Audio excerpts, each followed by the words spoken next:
Oh, yes. All right. Cool, man. It's this. It's this again. I know you thought you were going to get away without it happening, but it's a happening. What's the things? Tell me what's a happening. I see a squeeze box. Squeeze box. Brought to you by. Is an accordion a squeeze box? Is that what they call that? I guess you could call like a concertina a squeeze box. Is that the tiny one? Leave it in the chat.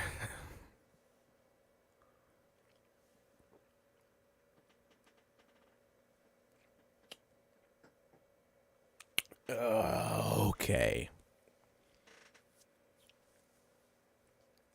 I can never tell if the mic is loud enough. But.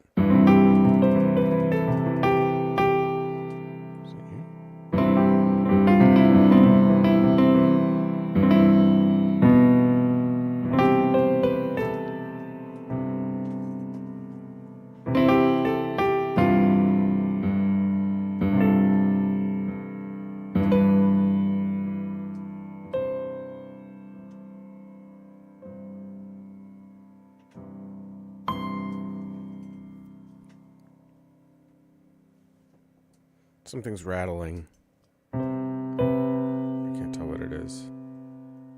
But I do have a lot of shit all over my keyboard, including a keyboard. Ha ha ha ha. Keyboards on keyboards.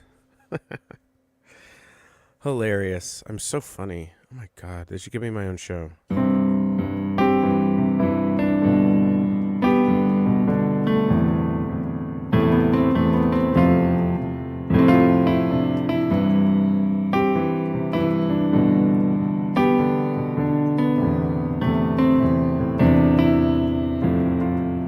It feels like that's audible. I don't know, maybe it's phone.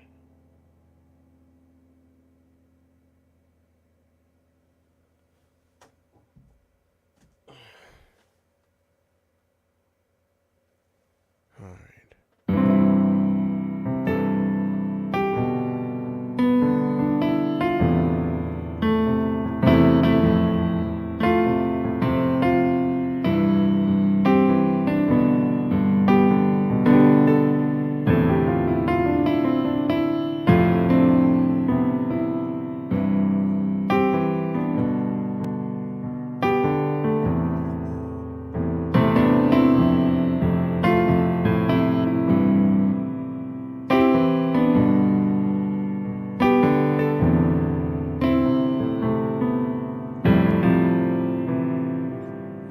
Never been strong enough to balance out my life. You came along and made the wrong things feel so right. Seemed like a friend, one that would be there till the end.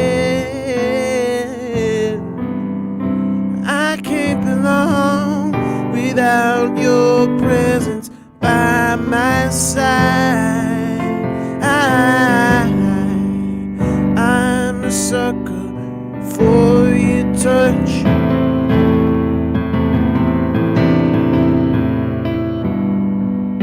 You could never be too much, too much.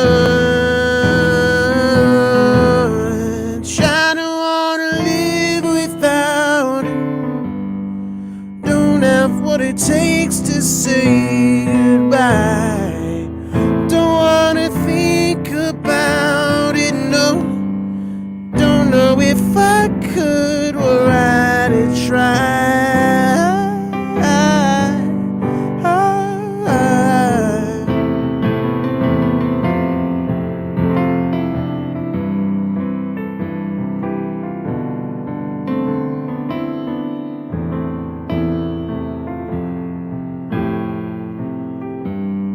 So many nights with you alone beneath the stars.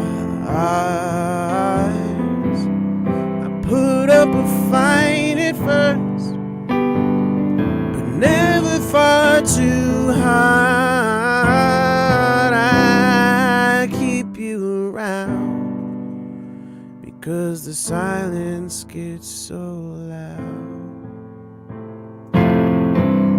Too close to your light to see I may have gone too far, too far, and I can't help but breathe you up.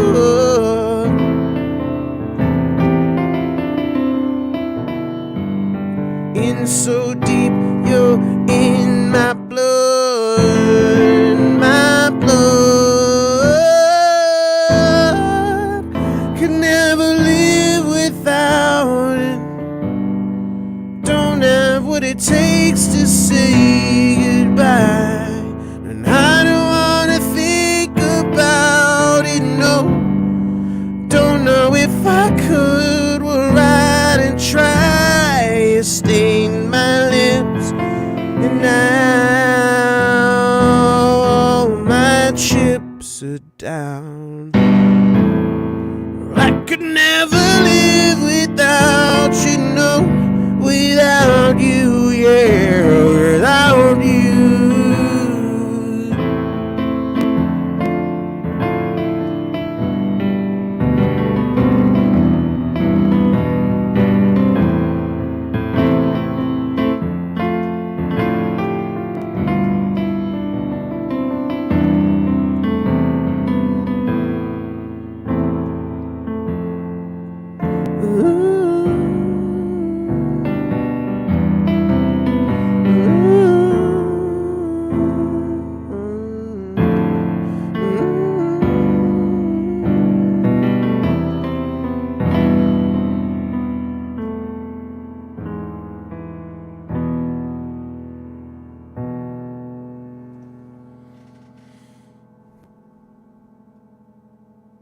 Right, Chris is here now.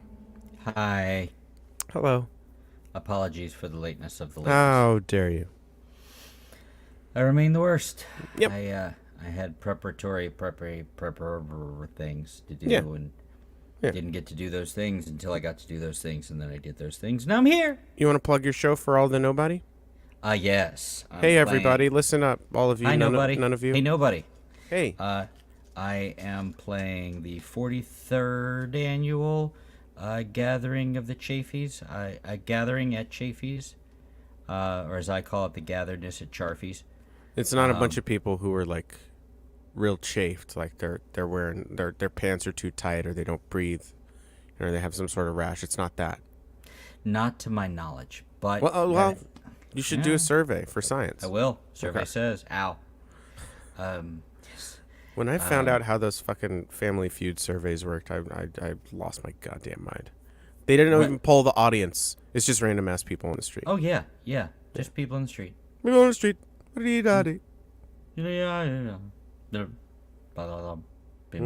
Yeah, so that happens tomorrow. We play 11:30 on the main stage. It's our, I consider us a guilt booking, either a guilt booking or a pity booking. But either way, I'll take it. Hey, yeah, no, the booking's a booking. I'm looking at my gigs. I've been going through a very strange period over the last week or so. I haven't had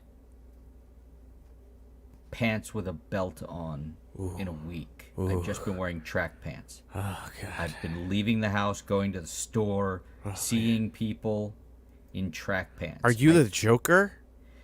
You're so unhinged. Are you the Joker? Are you the Joker? I mean, that's the more you say it, the more likely it seems. But no, it's just been a really weird, like, it's like, oh, this is how it starts. Okay, yeah. I just like now. So I said, yeah, I've been wearing track pants. And my wife, girl reference, is like, yeah, whatever you need to do. It's like, I'm not sure where my jeans are. Oh. That's I have a pretty good idea. New heights. Yes, it's definitely heights. I've been wearing black track pants and black t-shirts and a sweatshirt, either this one or a red one, to change it up. Because things are going great. I've been I've been injecting myself daily legally. Well, That's fun. It's not fun. mm, Yeah, but only 728 days to go. and then you're gonna kill yourself. Well, I never put a number on it because there's always tomorrow. Why limit myself that way? Yeah, no, yeah. Never give And- up hope. No. I just no. That's the treatment for the crumbly old lady bones. Is a daily injection. What do you mind if I ask what it is you're injecting? Just more bones? I wish. Just tiny That would be bones? amazing. I am injecting something called teriparatide. Teriparatide. Yeah. And you have to find one of the benefits of turning into a fat sack of shit over the last couple of years is I have a lot more room on me and places to choose to inject. So that's always good. I'm glad to be among a fellow fat sack. Yeah, fat sacco. Fat Sacco, hey now. Fasacco. Fasacco. I'll say. It's so hard I can't sit down sometimes. Not just for breakfast anymore. Fasacco. Now with 10% more crunch. I did hear from our guest. I did send our guest the link. And there is our guest! Wow. Hello, guest. That's so crazy. Hey, it's you. And dog. We win. We win the internet. We've done it. This is not a dog. This is a very ugly cat. Oh. That's Lacey, what all the cats think. Lacey That's Anthony pretty- joins us. Hello, Lacey. How Hi, are Lacey you? Anthony. Lacey Anthony joins us today. Hi, Lacey. How are you? I just said that. I mean, aside I from morbidly just depressed, said that. Yeah, besides that, that's a given in this area. Obviously, you didn't hear our conversation 30 seconds before you came on. Yeah. If you think that's a problem here, No. it's not a problem. There- It's reality. we take it as written. Yeah. Yes. So I don't know what Chris has told you. Very But okay. It doesn't matter. I don't listen. So That's great. That's And great. why would you? And Right. why would you? So we're We love to not hear it. Squeeble's good. We're gonna Squeeble? we're gonna talk to you, and then you can play songs if you want. If you Or don't, not. If you don't, then don't. then And don't. that's some maybe we play songs, but usually we don't. I didn't even bring a guitar. Yeah. What even I is a could. guitar? there's a ukulele. Yeah. I don't think I can reach it. That's where my better ukulele is supposed to be. I don't know where it is. Oh, I right stole here. that. So you just have that. I like that you have the camera trained on it in remembrance of the better ukulele. A little. I was right before you came on, Lace. I was telling Blues Jan here about the fun that I've had this week. I started my crumbly old lady bones injections. You have to get sassier. I only have 728 days left of them.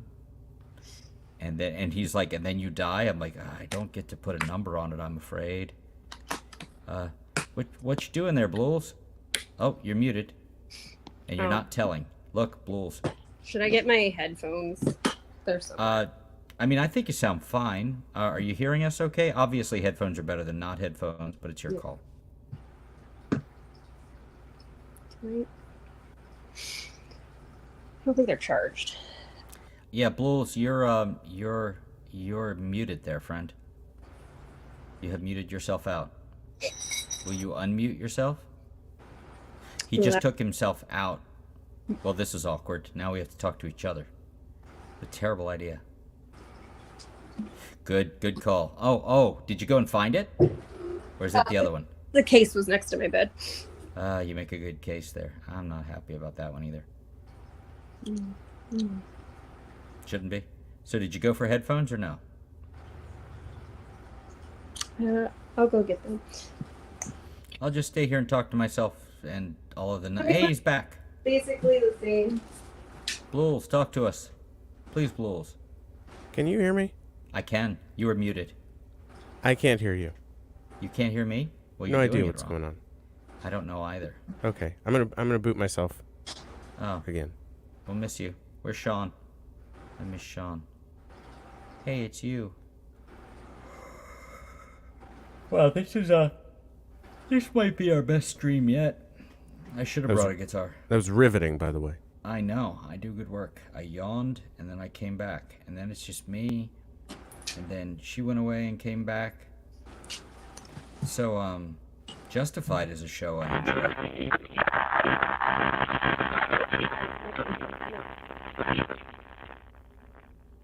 What's happening there? Can you Is that hear you me? making those horrible noises? It's my headphones. Yeah, you were doing better without the headphones. Maybe let the headphones go.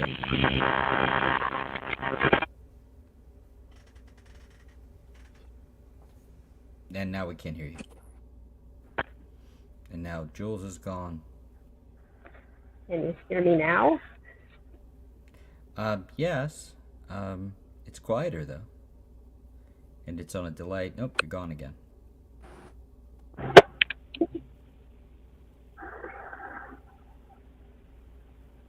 It's very quiet. You muted, you unmuted.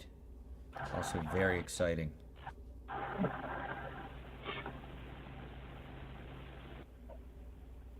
All right. I said iPad microphone. Can you hear me? Kind of.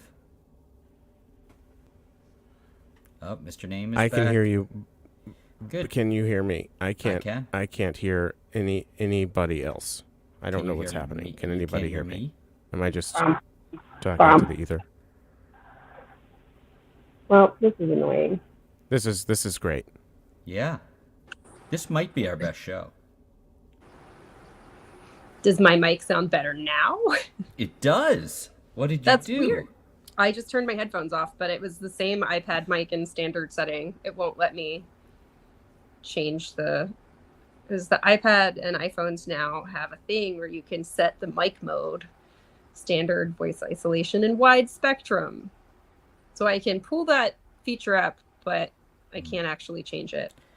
So I will, since we have other things going on, I will say this was this year's Pride T-shirt, and I like this one especially because in previous years it's been like, we're better together, or let's be friends. It's very, very loving and inclusive, and now it's like, look, fuck, queer, okay? We're just gonna put it on the fucking shirt. And I was like, this is the first one I've had, like, I bought it, I'm like, all right, okay. You know, it's like, we're just put that shit on Front Street. We're here. Yeah. Because, like, it's so funny to me because the stereotype from when I was young is that, you know, gay people are weak, or Nancy boys, or whatever you say. The strongest, hardest fucking people I know are gay. You know, like, that is not somebody you want to fuck with because they've been through it all. Yeah. They're going to come for you. You just don't see them coming. Yeah. Shit, yeah. Well, they got to do They're smart. you got to, if they're going to convert everybody, you got to be strong. Yeah, it's all part of the agenda. We make you think we're weak. Yeah, this is satire. People who aren't listening, these aren't real things. We're coming for you. We Queer coming for you. queer coming. And it could get dirty really fast too. Queer coming for you. Yeah, it's a good pun.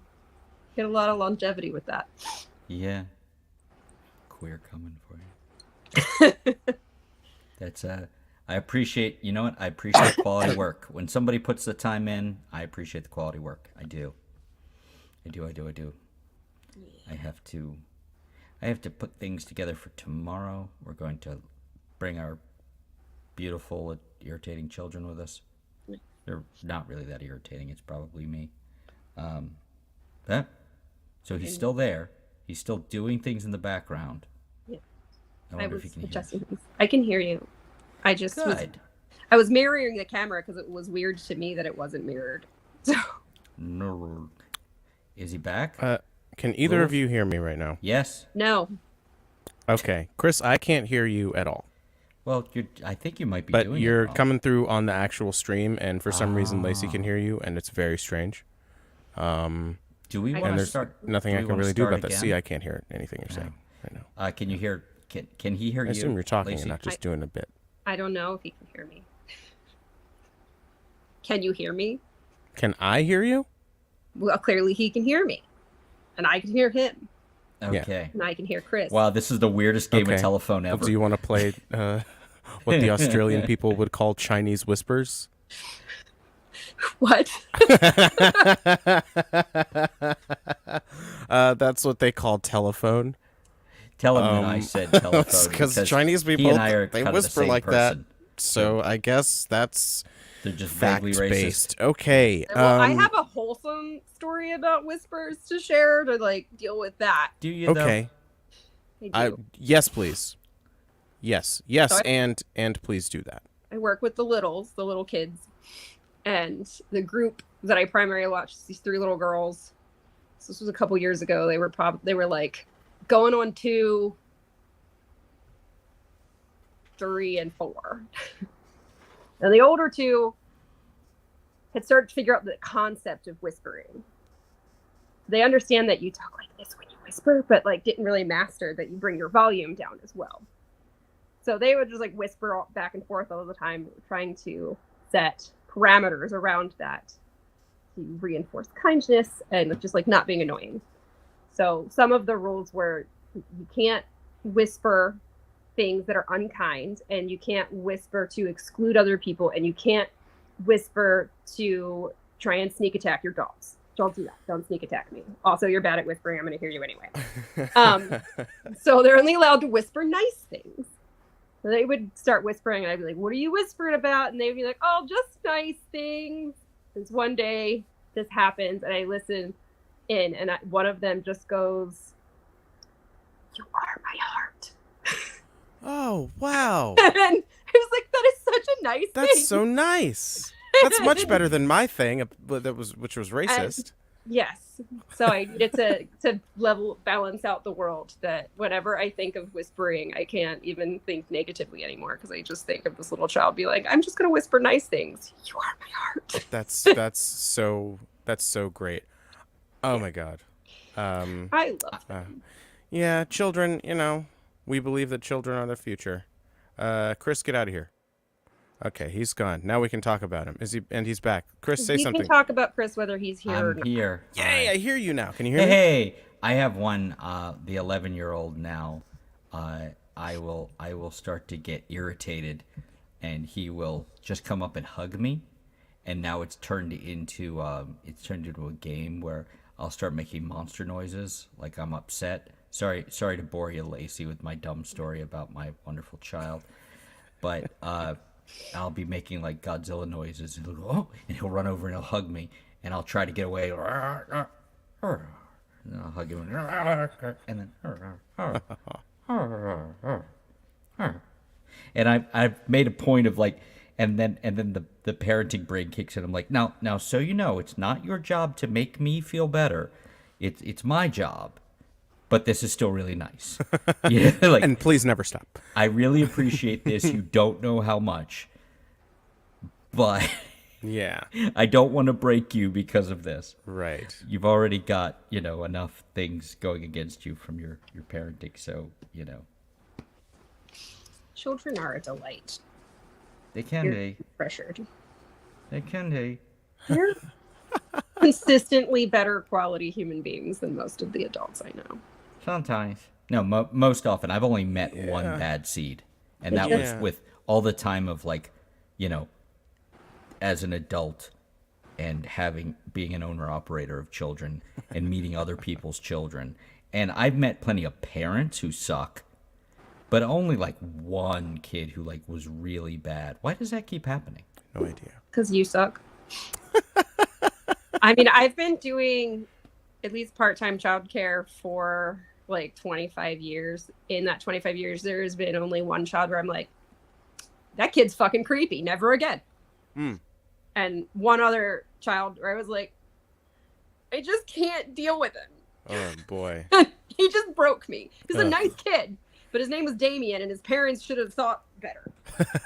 Yeah, you're kind of setting him up there. Yeah, do you think he was that like nominative determinism, where like he was... It's He like how... was a lot of energy. It's Barks.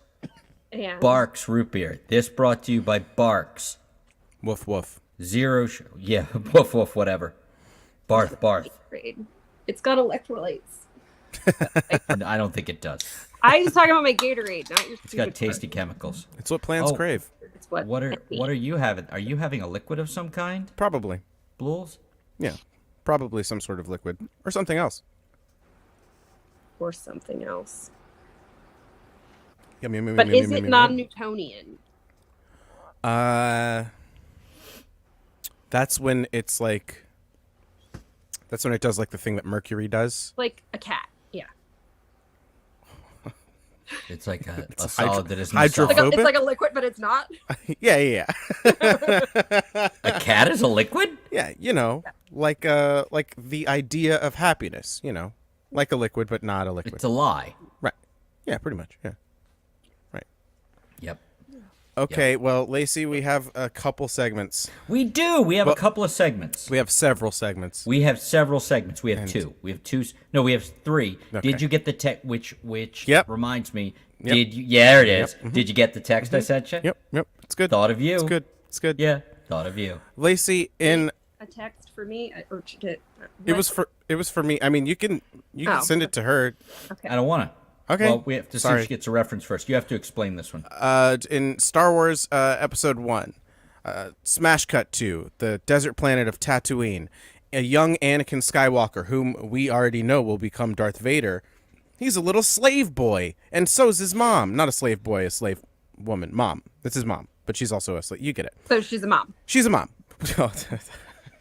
She's extra mom. Hey, commentary. And they're owned by a junk dealer, slave owner, named Watto. Hey, me talk like this. I'm Watto. Hey, I'm not the stereotype. You are. Yeah. Not the worst stereotype by half. Not even in that movie. In that movie. Anyway, in the Jedi. so then Anakin gets bought by the Jedi because the Jedi are super cool like that. Then in the second movie, they come back to Tatooine and we see Watto. And guess what, Lacey? Guess what? Watto's got a hat. Watto's got a hat. Star Wars Episode 2, Watto's got a hat. So I just feel like I should let all the guests know that Watto's got a hat. It's important that everybody knows. It's really important moving forward. All must know. And I don't think we could get to the next part of the show. Chris's favorite part of the show. You can't say anything anymore. Chris, That's it.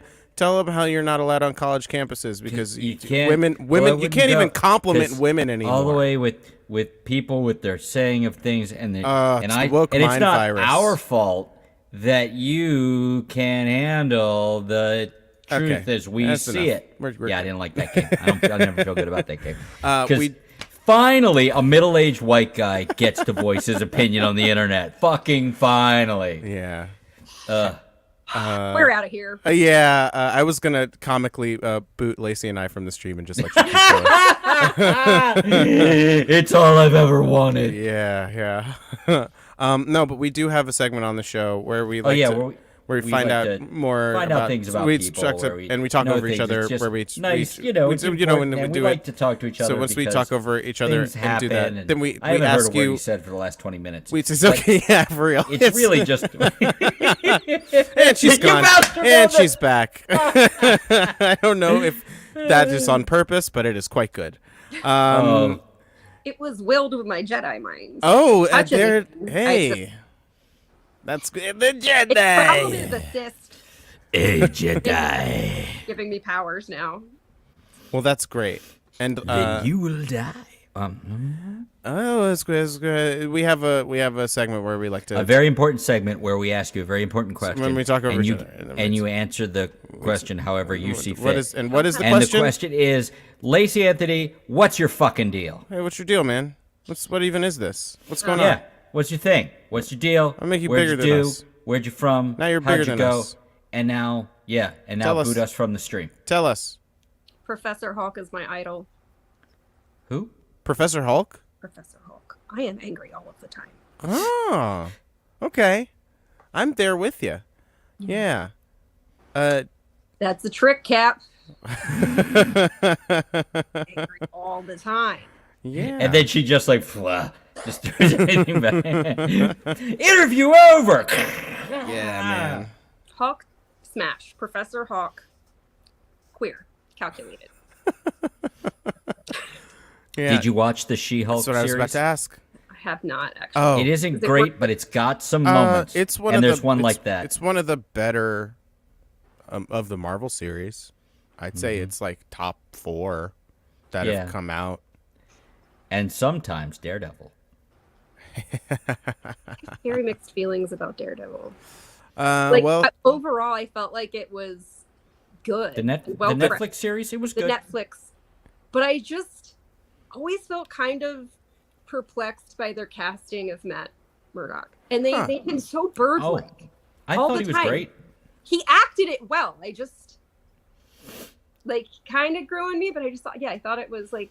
I think it's a Thinking of shame the they characters lost the in the guy movie. playing Luke Cage though, because I thought he would have been a great addition.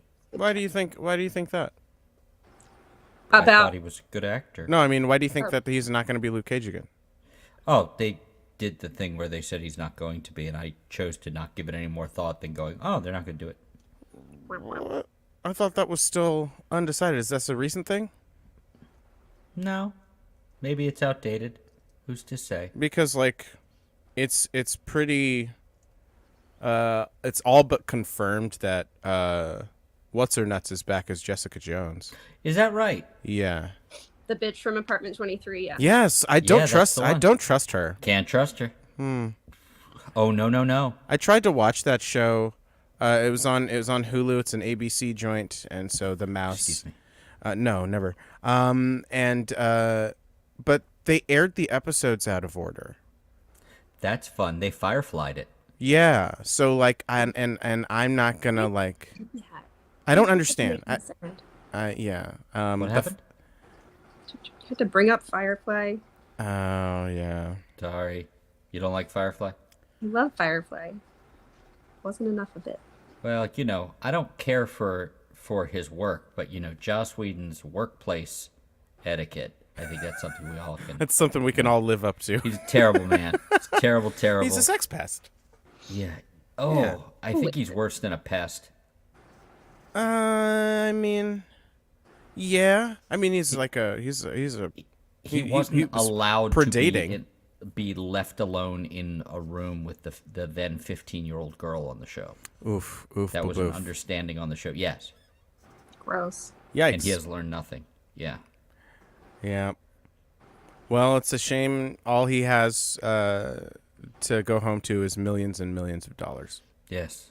It's a shame that he got canceled and they ruined his career. It's a What's that? He has real a shame. HBO show? Poor fella. No, Poor- he poor lost guy. that too. Oh, really? Oh, poor guy. Poor Hope guy. he lands on his feet. Poor guy. Oh, the Nevers? Yep. Yeah. He's out. Yeah. Yeah, like he's never's gonna be on it. So you're welcome. Okay, that so, wasn't me. Hey, you're Didn't do back. that. So, Lacey, what is your fucking deal? Aside from being angry all the time. Yeah, besides that. I mean, that could be your whole thing. Exceptionally good looking and also very funny. And very, very sad a lot too. But I try to make do and make fun, mostly of Chris and of Yeah. life. Yeah. Heh. It's very funny. Heh. Hang out with small children and a lot of plants and Okay. pets. Get paid for some of that. Okay. Heh. You get paid to hang out with plants? Sometimes Oh. they're inclusive of pet care.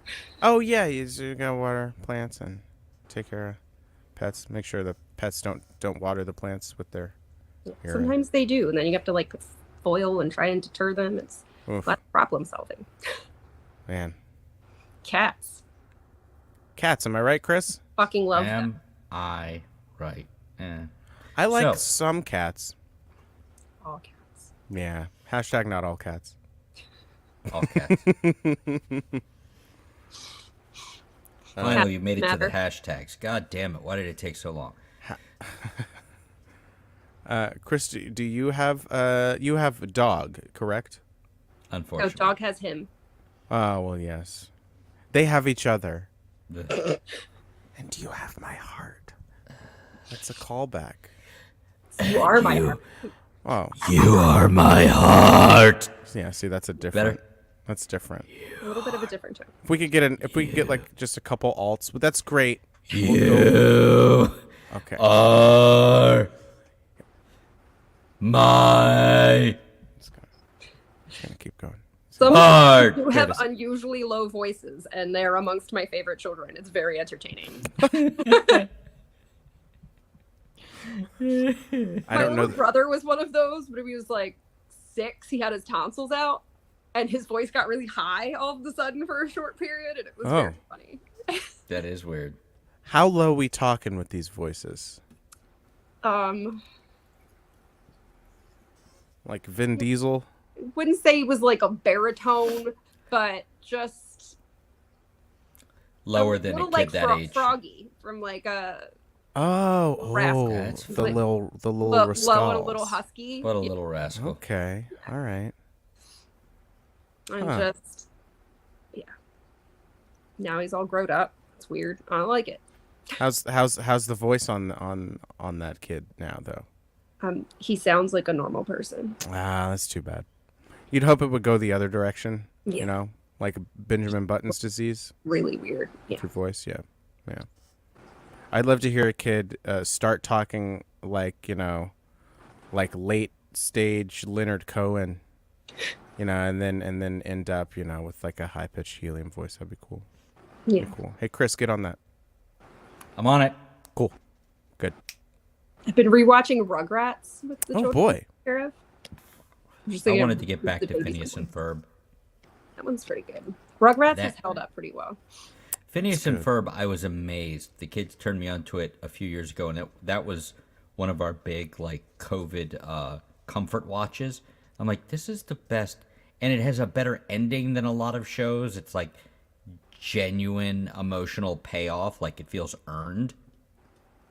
It's like really well done. Steven Chris, you're a Universe. bitch. But this isn't about my fucking deal. This is about yours. I also really like Phineas and Ferb. I just don't like you.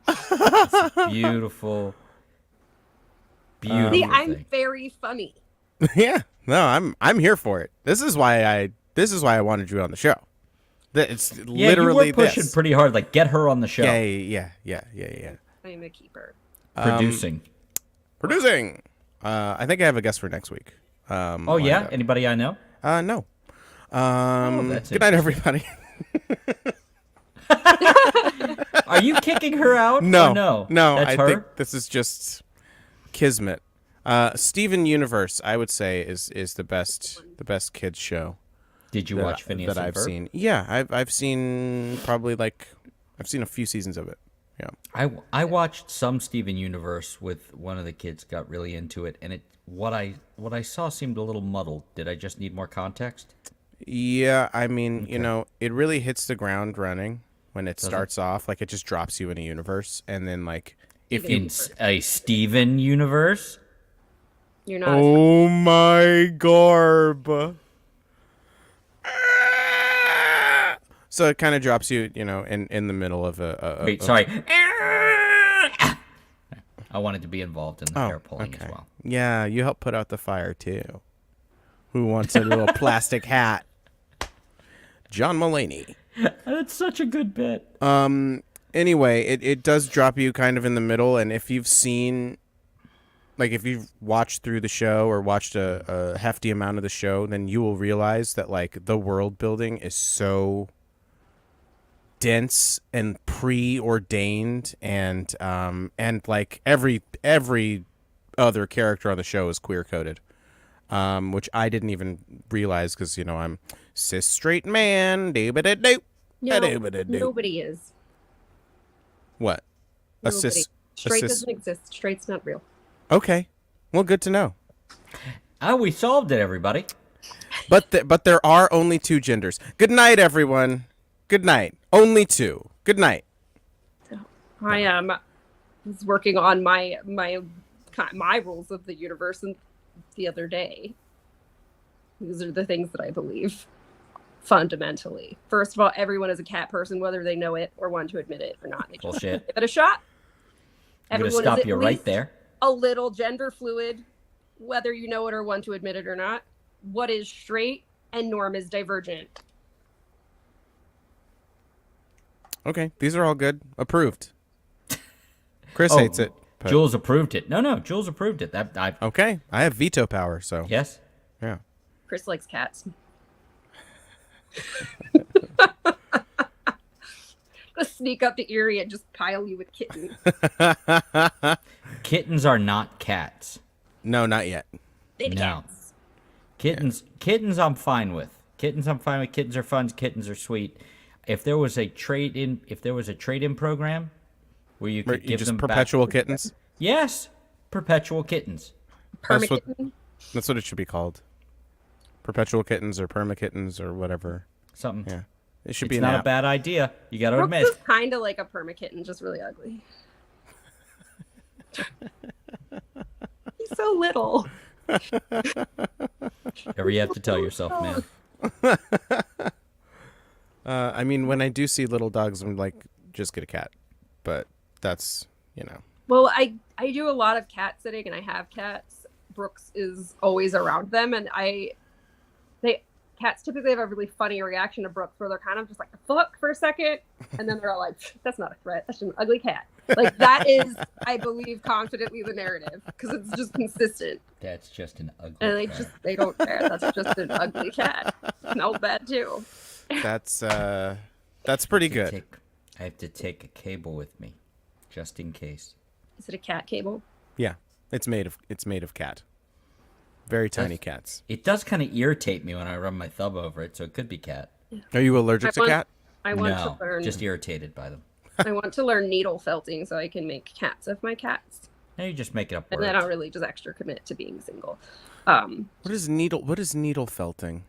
It's when you take the fibers and you kind of tease them with a needle so that they become felted, and then you can build little sculptures as you go with that. So it's like Oh. 3-dimensional felting.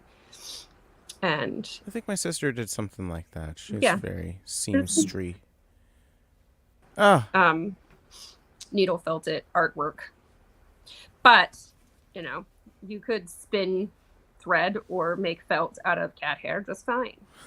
oh, okay. That's where we're going. I With live this. alone Okay. with And the cat's Me and desperately trying to get out because you keep doing weird shit with their thread. Nah, they like me. My one cat, though, does know how to open all the doors. Like, she's figured out, like, every mechanism of door. She knows the pocket doors. She pull them open and push them open. And if my main apartment door isn't latched tightly, she knows how to open it and will just, like, let herself out and go say hi to the neighbors. Oh, So, okay. That's terrifying. So it's not AI that's going to take over. It's your cats. yeah. I've The heard other it's- one passed the mirror test the other day. Do you know what that is? I can surmise. Do we It's- get to guess? If you want to. Yeah. Okay.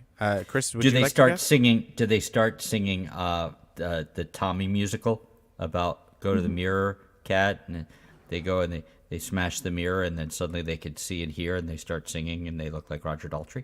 That's exactly what happened in my building the other day. Oh, okay. I thought it was like you put a bunch of Coke on a mirror and see if the cat does it.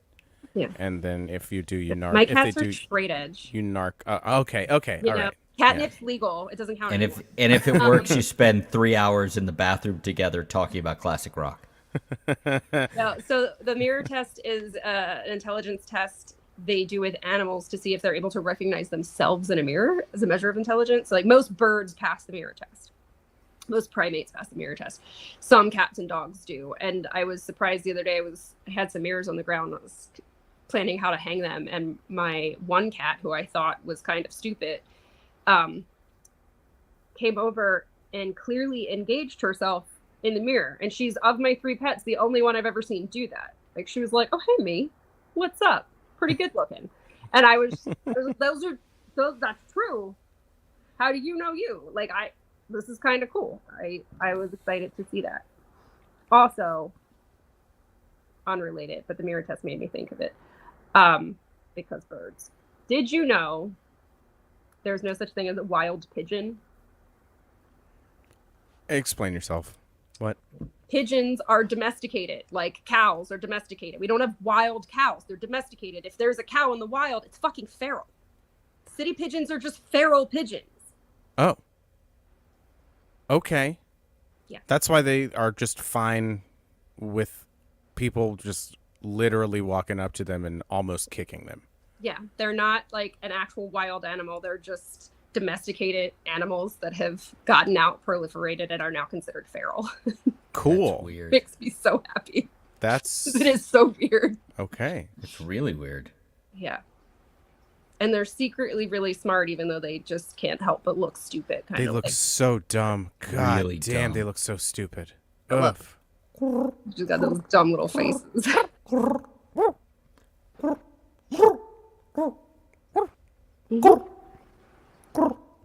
Okay, Lacey, your turn. I don't want to. I can purr, though. Hold on. Oh. Yeah. Nice. Okay. You're not as good at it. And what? No, you just went like full. You went full like Jack Black. I love him, and yet I'm irritated by him, and I love him. It's a very confusing thing. Yeah. It's good in that Jumanji movie. He's really great endearing. in both and sometimes Jumanji. you just want him to shut up. Yeah. Yeah. He was actually pretty great in the Super Mario Brothers movie, As Bowser. I guess. Freaking Bowser. Is there Okay, a so- new Mario Brother? Yeah, there was Came out a this year. March or something. cartoon movie. It's on Paramount or something. Oh. We saw it in the theater. It was actually a lot of fun. Yeah. Because I like I was cartoons. immediately thinking of, and I was like, Wait, what? What were you Black thinking of? wasn't in that. The There's one a live action Mario Yeah. Brothers movie. No. John Leguizamo and Yeah, no, Bob that was from Hoskins. the '80s. This is they voiced it. Chris Pratt voicing. And he was like, Mario. "It's me, Mario." Yeah, it's Star-Lord. me. He was great at it though. That's So the I've thing. heard. I mean, It's- I heard everybody around him did a better job. I got I got You're just hating on white men. Oh no! Somebody save them! Somebody save them! I used to sing the Smallville theme song all Everyone the time loves to Joylene. It would irritate the shit out of her. Thank you for reminding me of that. You'll hear the screaming at 1 a.m. I'm sorry, girl reference. Somebody save me.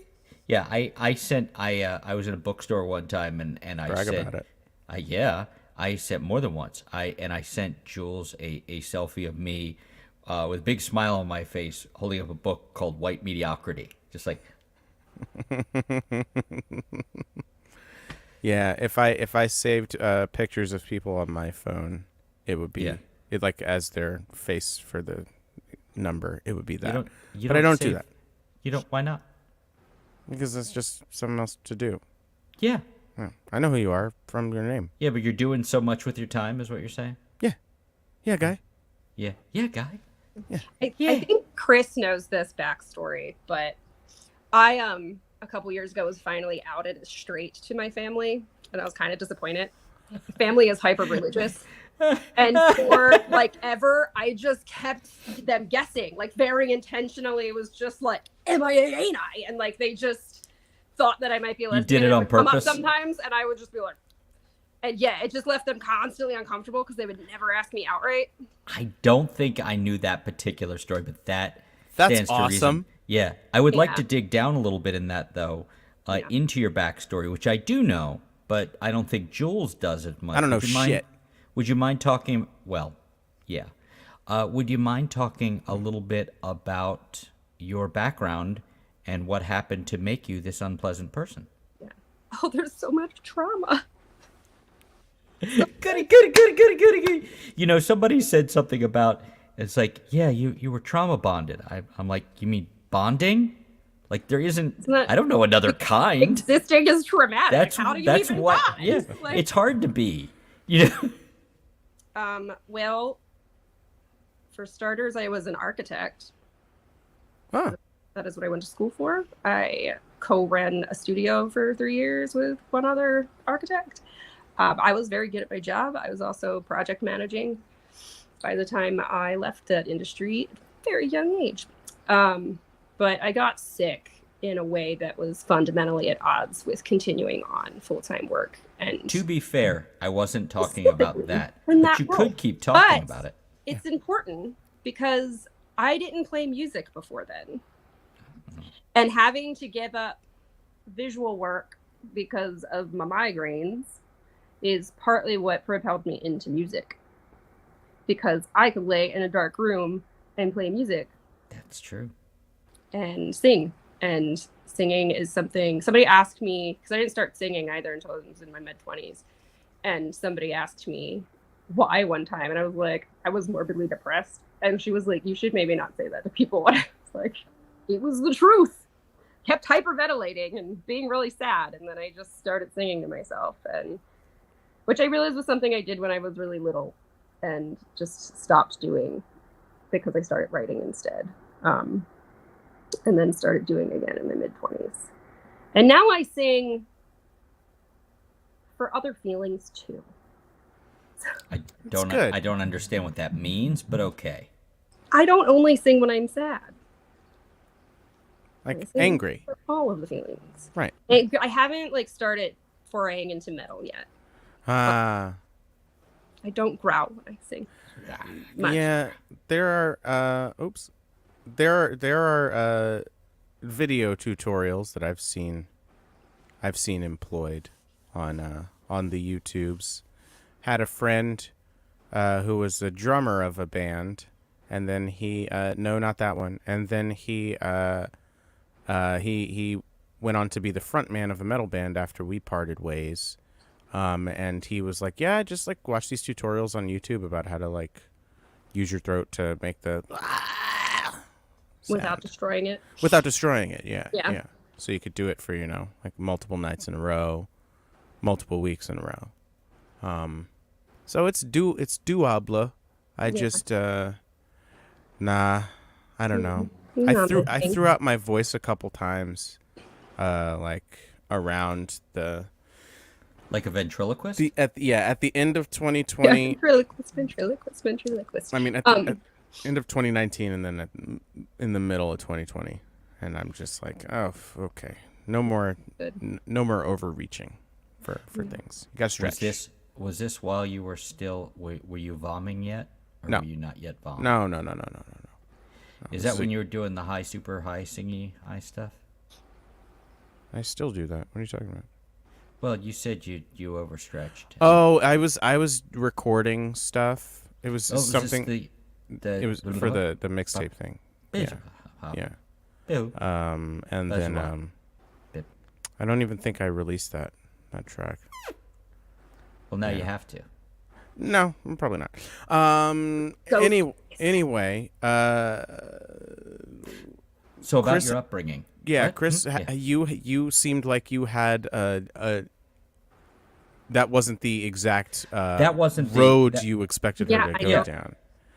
I was fascinated and fine with it. Totally fine. Yeah. I'm fine with it, Lacey. He's the one who's the problem. It's fine with me. I mean, we all knew that. Okay. Jules was talking and then things happened. No, if that's not something you wanted to talk about, that's absolutely fine. I just thought it was an interesting story. That's all. Which one? Oh, about your upbringing. Oh.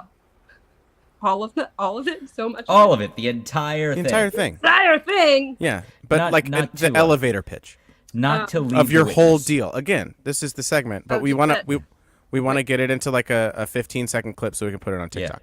Yeah. So go. Ah. That's perfect. That's it. That's great. We got it. We got it in one. We got it, guys. We got it. We solved it. Now, racism. Let's solve that. We're having a good night. What part about my upbringing? I was born and raised in Southwest Baltimore. Do you still live in Southwest Baltimore? I live in Central Baltimore. Oh, take that. You've come a long Nazis. way, baby. Right in the middle. Yeah. Yeah. I don't know what part of my Well, I don't want to risk leading the witness. I was about to say objection leading the witness. God damn it. It's very interesting. There's so many things I could say. You are you contain multitudes, Lacey. Well, I can tell you, I read the actual quote that is, and it's weird. People use it to mean that they have lots going on with them, or that they have depth. And I don't remember the exact quote, but it's basically like, yeah, I made a mistake. I make lots of mistakes. I fuck up all the time. I contain multitudes. Multitudes of mistakes. Yeah. Well, I mean, as a society, we love to misquote things and then like put a lot of work into it, proliferate them. or say that Marilyn Monroe said them. Yeah, or Jesus, Yeah. you know, Or Maya Angelou. Like Jesus. Or blood is Mr. thicker Rogers. than water. Yeah. But That was Kanye West. Do you know the full? Right. Yeah. You mean ye? Blood is thicker than water, except that's not what that quote that Yeah. quote's about at all. They just skip the rest of it. Oh, you mean the one like where they go, the play's the thing, like the work you do is the play's the thing, but that's not the quote. The play's the thing. Hold on. Yeah. Second Amendment is one too. Yes. In Really don't get that shit. Yeah. In service of a state-led militia. Something. I had to remember the exact phrasing. The actual scripture is the blood of the covenant is thicker than the water of the womb. I mean, the ties that we choose, the bonds that we make. You mean our chosen family is more important than our blood family? Water. Yeah. I just wanted to say. No matter how yummy it is. Yum, Yum, yum, yum, yum, yum, yum. Our choices do. Funyuns. So it's just it's amusing to me. People misquote that to to mean the other thing. It's like the opposite, and if your family burns you, you leave them. Right. It's like begging the question. That's not used the correct way. When you're begging the question, you are presenting an argument that is presupposing something. You're begging you're leading the witness basically into this, into this corner. It's a logical fallacy or some shit like that. Anyway. Insistence. Yeah. Why are we here? Yeah, I think therefore I yams. See, Yams. a lot of people don't know that Descartes was just talking about a root vegetable. Big fan of root vegetables. There's the best root vegetable. I'm a big fan. I like a beet. Ew. I like a beet. Ew. I like watermelon. I ordered food a couple weeks ago. And it's not there yet? Man, you really need to call them back. I ordered the family size deli pint of yams from this restaurant. Oh. And I miss living in a city. And I really do. they're really good. And I insinuated that I ordered them for the group. But then my little brother came in later and I was standing in the dark eating. And he was like, "What are you eating?" And I just said, "Yams." But I wasn't trying to be funny. I just caught yam-handed with yam-handed the deli pint of yams and a spoon in the dark. Just like a feral. A pigeon just eating. And now I want that. I want that, by the way. Smushed. Are they smushed yams? Yeah, they're soft candy, just good, fresh. And yum, yum, yum, yum, yum, yum, yum. I'll take them with or without the skin though. I'll I'll roast some yams. I'll roast the fuck out of. I'll roast. Hey, it for yams! an hour. You so fat. The whole world is your oyster. What the fuck? Hey, yam! Your mother yam was so fat that it jumped up in the air. Bitch got stuck because of a big yam. Yam, so good. You're on the right side of the FODMAP chart. Hamburger. I complimented them. I counter roast it. Oh man! I air fried those yams. You own an air fryer. Do you employ it a lot? Is that really a thing? Is it anything different? I don't understand how. I was kind of works. joking because I wanted to say something other than roasting. But I do use an air fryer. I have one of the multi-purpose ones, so you can bake in it. Yeah, you can also bake in the car or the bathroom if you close the door. Because it's hot. Yeah. Yeah. Why would you cook in the bathroom? You don't cook, you bake. You bake. It's different. Baking is cooking. You're baking. Fucking got him. God damn.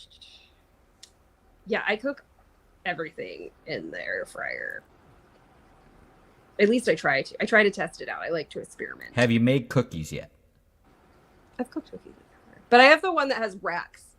So it's like a dehydrator convection oven, Oh. air fryer, Oh shit. rotisserie. Dessert topping in a floor wax. Is it made by Leatherman? Almost, it's Instant Pot. Oh, okay. There you go. A Black and Decker also acceptable. We still have a Black and Decker. There we go. We have a Black and Decker toaster oven that I really do make like 75% of our foods in. Huh. Yeah, yeah. It works better. Even has like the back of it is kind of rounded in. It has a section so you could fit a pizza in it. Oh. Yeah, Yeah. it's a good. The type of air fryer I have basically is like the toaster oven plus. Because I too am a fan of the toaster oven. And it doesn't take up my apartment as much. So. And so that one comes without ads. If you just get regular toaster oven, then you have to sit through the ads. But toaster oven plus. Yeah. But they're all for like video toasters. Yeah.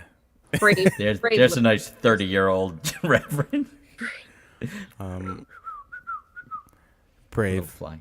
It's the brave little one. I want to see you be brave. That's such a strange Brave. series. What, the Brave Little Toaster? Yeah. Okay. Yeah. Yeah. It's books. Yeah. Oh, okay. It's books, all right. And movies. Just strange. I know it's movie. I love it. Okay. Good strange. Yeah. But then you take a step back and you think about it. And it's like childhood was weird. Like I haven't watched them in a long time. But I don't think I would show them to the children I care for. Same with like Land Before Time movies. Oh man. No. Yeah. As a child, I saw Watership Down. Okay. But yeah, Yeah. that was the Have you 70s seen the space. new one? No. What? There's a new one on Netflix. Why the fuck would I do that? And Secret of Nim. See, that I want to show the kids, but I don't want And my An parents- American Tale. Yeah. That I rewatched recently with my little brother. And And then I sang to him loudly. And he was like, did you do the Luther Vandross part or the Linda Ronstadt part? Or did you Oh, go back sorry. and forth like those? everyone is gender fluid. Everyone. Gender is a social construct. Kind of like reality. I'm gender gaseous. I have the speed of Mercury away from this topic. No, I'm kidding. It's fine. Gender non-Newtonian fluid. I used to do farts all over. All over. All over. Okay. Well, you Now, can see, stop- that's the end of the stream. I used to do farts all over. Well, that's our time. Goodbye. So you can we can keep talking about you. You can play a song. We can we have another segment. Well, we have several segments. You just saw Well, one. I did have. I was wondering. I didn't This get a is a chance to segment. talk to you much About farting? earlier. All right, let's do about things. Yes. No. Because we had a wonderful guest last week, Ron Smith. I think you're aware of him. I did not know that he came up in the Church of Latter-day Saints, and he was raised in Utah with that, and only really got his head out of that. What did he say in the last 7 years? Yeah, he said he went from that to evangelical, like Southern Baptist stuff for like 20 years. Yeah, he was till the 90s. Then he found another church, I think, up until like right around the time Trump got on the escalator. Yeah. I don't know if that precipitated that. I mean, like, it came up just because, like, that's when cult stuff really started becoming mainstream, more mainstream than ever. Like, you know, America's a fucking cult. We don't have to. Capitalism's a cult. Fucking money's a cult. Like, that's just we understand. Oh, I'm so sorry. I'm so sorry to our sponsors, Lockheed Martin and Raytheon and Monsanto. You take their money. Take them. I don't know. It depends on what they ask me to do. I don't know. I am a native of nowhere, descendant of colonizers. That's the fact of things. Yeah. I texted that to myself like the middle of the night. That's just what I do. You gonna put it in a song? Maybe. Yeah. But And speaking of songs, did you have one you wanted to play? been playing music Why do you think that keeps coming? because I'm sad. No, you went off the but screen and came back again. I don't know why that keeps happening. I now I understand what Chris was getting at earlier, and I don't have a problem sharing that. I just didn't know that's what you were talking about. So I'm sorry. The way I was going around it, I didn't want to bring up something that you didn't want to talk about and have you go, no. It's like, oh, I'm sorry. Like, I didn't want to do it like in the stream. Yeah, I was raised, like text work, but I was raised as a Jehovah's Witness. I don't understand. But I think by comparison to other people who were brought up in a hyper religious organization, I have a very different relationship with that, despite, I don't subscribe to that faith practice anymore, but I also am very grateful for it. The congregation and that community was some of the more stable, normal, safe part of my childhood. So I'm grateful for that. And also the construct of it, I think from outside, that wouldn't seem this way, but the way structurally things are taught is very much a reinforces like self-practice and self-study and asking questions and critical thinking and making your faith your own. Because if you aren't interrogating your faith and you're not making it your own, like, do you even have faith? So I think a lot of my critical mindedness and just the way I think about the world and question things actually comes in a weird way from this hyper religious upbringing. And I also, between growing up in that organization and growing up where I did in Baltimore, grew up in what I understand now as an adult to be a very unusually diverse community. So I have this very, I think, interesting relationship with religion and whiteness because of the religion and location that I grew up in. And I didn't know that those things were very unique until pretty well into my adult life, that I was just like, oh, like, you didn't have those experiences? This is unusual for you? Like, I was talking to somebody on the street yesterday.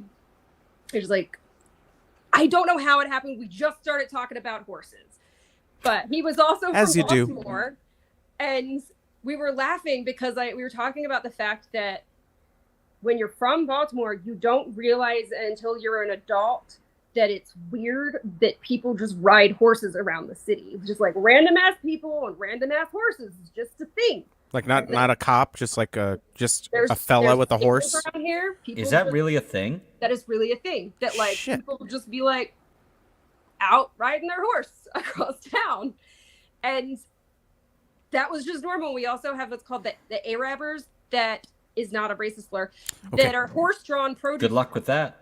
It's a historical thing unique to Baltimore. Didn't know that this was like weird or like surprising, because this is how I grew up getting produce in the summer. Is that they would come and they have a bell, and we would sell. They would trick our parents into buying extra produce because I would want to feed the horse an apple naturally, and then we would buy our melons and our strawberries and our corn. And so you grew up in the 1800s, is what I'm hearing.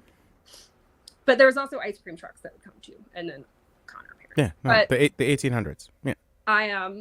Yeah. It wasn't until I moved away for a little bit and then came back as an adult and started making friends who were transplants to here, where they were like, this is weird. And no, welcome to Baltimore. It's the city of charm and trauma. You know, Charma. It is the city of Charma. Chalma. So, you like might get stabbed. Not gonna sugarcoat it. That happened across the street, not to me, but I did witness it. And also you might just see a cowboy. Buff. So I mean, it's like white working class and and black poor people. And they all ride horses. That is the horse riding does not discriminate here. That's pretty great. But what does is that you always know, this is not funny actually, but like it is in a perverse way. So I am very active on like Facebook groups. I love Facebook groups. I use them in very particular ways. I typically don't engage in them in toxic ways. Like I use support groups, educational groups, and there's a neighborhood group for Midtown where I live, and it's very useful, but it's also the internet. So there's terrible people there too. And every now and then we'll get to that white person that's recently moved here who is like, I saw someone riding a stolen horse. And it's like, why do you think the horse was stolen, ma'am? Why? Why do you think the horse was stolen, ma'am? You know where you are? So that does sometimes transplants will just assume that horses are stolen. But no, there's just horses are weirdly accessible here. Baltimore has a strange, interesting kind of history in agriculture too. There's still operational slaughterhouse in South Baltimore. So do you know about the cow that jumped the gates? Excuse me? No. Yeah, so shipment of cows brought in to the slaughterhouse within the city limits, and one of them was like, peace out, bitches, I'm living my life. And then the police shot him because we live in Baltimore. Oh my God. You left the cow. It escaped. Just let it go. I feel like that cow deserved to get It deserved it, earned It did, it. right? Fuck. And a lot of white people were more angry about the cow getting shot than like all of the people that the Yeah. police shoot. But, you know. Right. It's But the police Baltimore. are there to shoot people. They're not there to shoot cows. Yeah. The fuck, guys. Yeah. Get with the program. Police do love to shoot dogs, by the way. Get back up on your high horse and Yeah. shoot the right living things. Yeah, exactly. Motherfuckers. So Lacey Anthony is pro cop shooting people. Yeah. Who isn't? I'm not pro anything. I just that's Not what their for it. job is, right? Isn't that what their job is? That's what they get paid for, and Right? you I know, think like that's So what do they have a quota? Is that is this a quota system? you know, Chris, it kind of seems like that. it does. It kind of Yeah. seems like there's a certain amount of people that look or think a certain way that they have to kill or let die. And Well, speaking of which, on the 29th, guess who's going to be here speaking in the town that I'm raising my children in? That's right, 45 is going to be Well, let's here. will some inconvenience, but And particularly inconvenient hexes. I General I was so very disappointed when I heard that because that person has a very big following. Yep. Here. and people like to travel to see him. I on my street, the street where I live in my house with my wife and my children, there are not one but two homes that have flags for that. And Just it replace them with rainbows. it is very disappointing. Yeah. And I can't Agenda. honestly, I can't confront it too much because I just fly into a useless rage. Right, but also they probably have guns. Yeah. So, whoops. Yeah. So just be really careful when you replace their Right. flags with Do it in the dead of and night. spread the queer agenda. Right. Yes. Yeah. What is it? The God. What is like Alex Jones and those fucking morons call it? The Oh God, they have like a portmanteau for it, like for like the radical gay agenda or something. Oh man, I'll think of it at like 3 a.m, and then I'll text Chris, and then he'll just be like, "Why are you saying this to me?" No, you know it's really funny when you do that because I if I'm not awake, which happens occasionally, I have my phone muted, but I'll see it at like 7 a.m. when I get up, or even better, when I old man have to pee in the middle of the night. I will see texts like that, like from you. It's like random shit. Like you sent me something the other night, and I saw it at like 3 a.m, and finished pissing and went back to bed. God, what do they call it? I don't know. I wanted to do my Alex. Yay! Gay.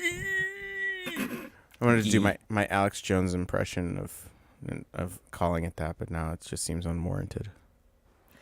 Yeah, watching Justified, because eventually this all comes back to Justified. I told you we were going to talk about it. They have dropped the other F-bomb a few times because it's a television show from a few years ago. From 2010. Yeah. Yeah, 2010. Yes.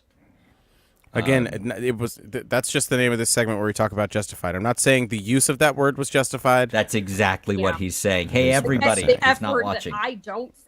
I say fuck all the time. I love that. Oh, it's definitely Yeah, one. yeah. When I Big grew up fan in the of that word, too. 70s, obviously it got said at me. Well, that Oh yeah. Yeah, Yeah. that's to be expected. But yeah, I'm going through all my different effects. Do we like these? What do we think? Do you like? It's making me think there are technical difficulties on Are there more my of me? end. No, it's not No, you. there were, and I didn't know if it Please was don't echoing make because more of you. What about this one? Is this one doing anything? yeah. Oh, wait. Is there Okay. one to make less of? How about now? I mean, Oh, yeah, yeah. there is one to make less of him. It's that one.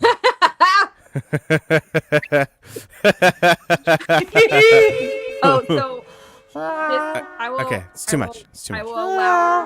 Yeah, no. I will allow you to laugh at my expense. So, the condition I have. Yeah, this will be the only time. What?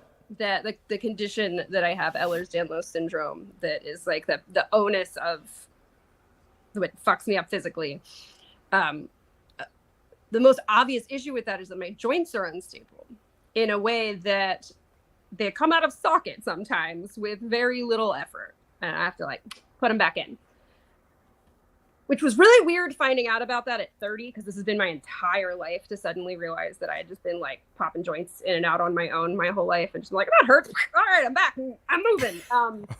It was like, what? I was like afraid to move. Lots of physical therapy later. Anyway, it's called a subluxation when it's partial. So I had a subluxation in my right shoulder recently. Did it in my sleep, most common. And it was really bothering me. Kind of got it back myself, had physical therapy yesterday. Kind of got my muscles to calm down, feeling good. Today I was driving and someone was being an asshole and they needed to be flipped off, and I went this and almost popped my shoulder back out of place. I was like, Oh my God. worth it. But yeah, so you can laugh at the fact that I almost subluxed my shoulder because I needed to flip it off. No, well, I had to laugh at it. we I understand that, but nothing beats how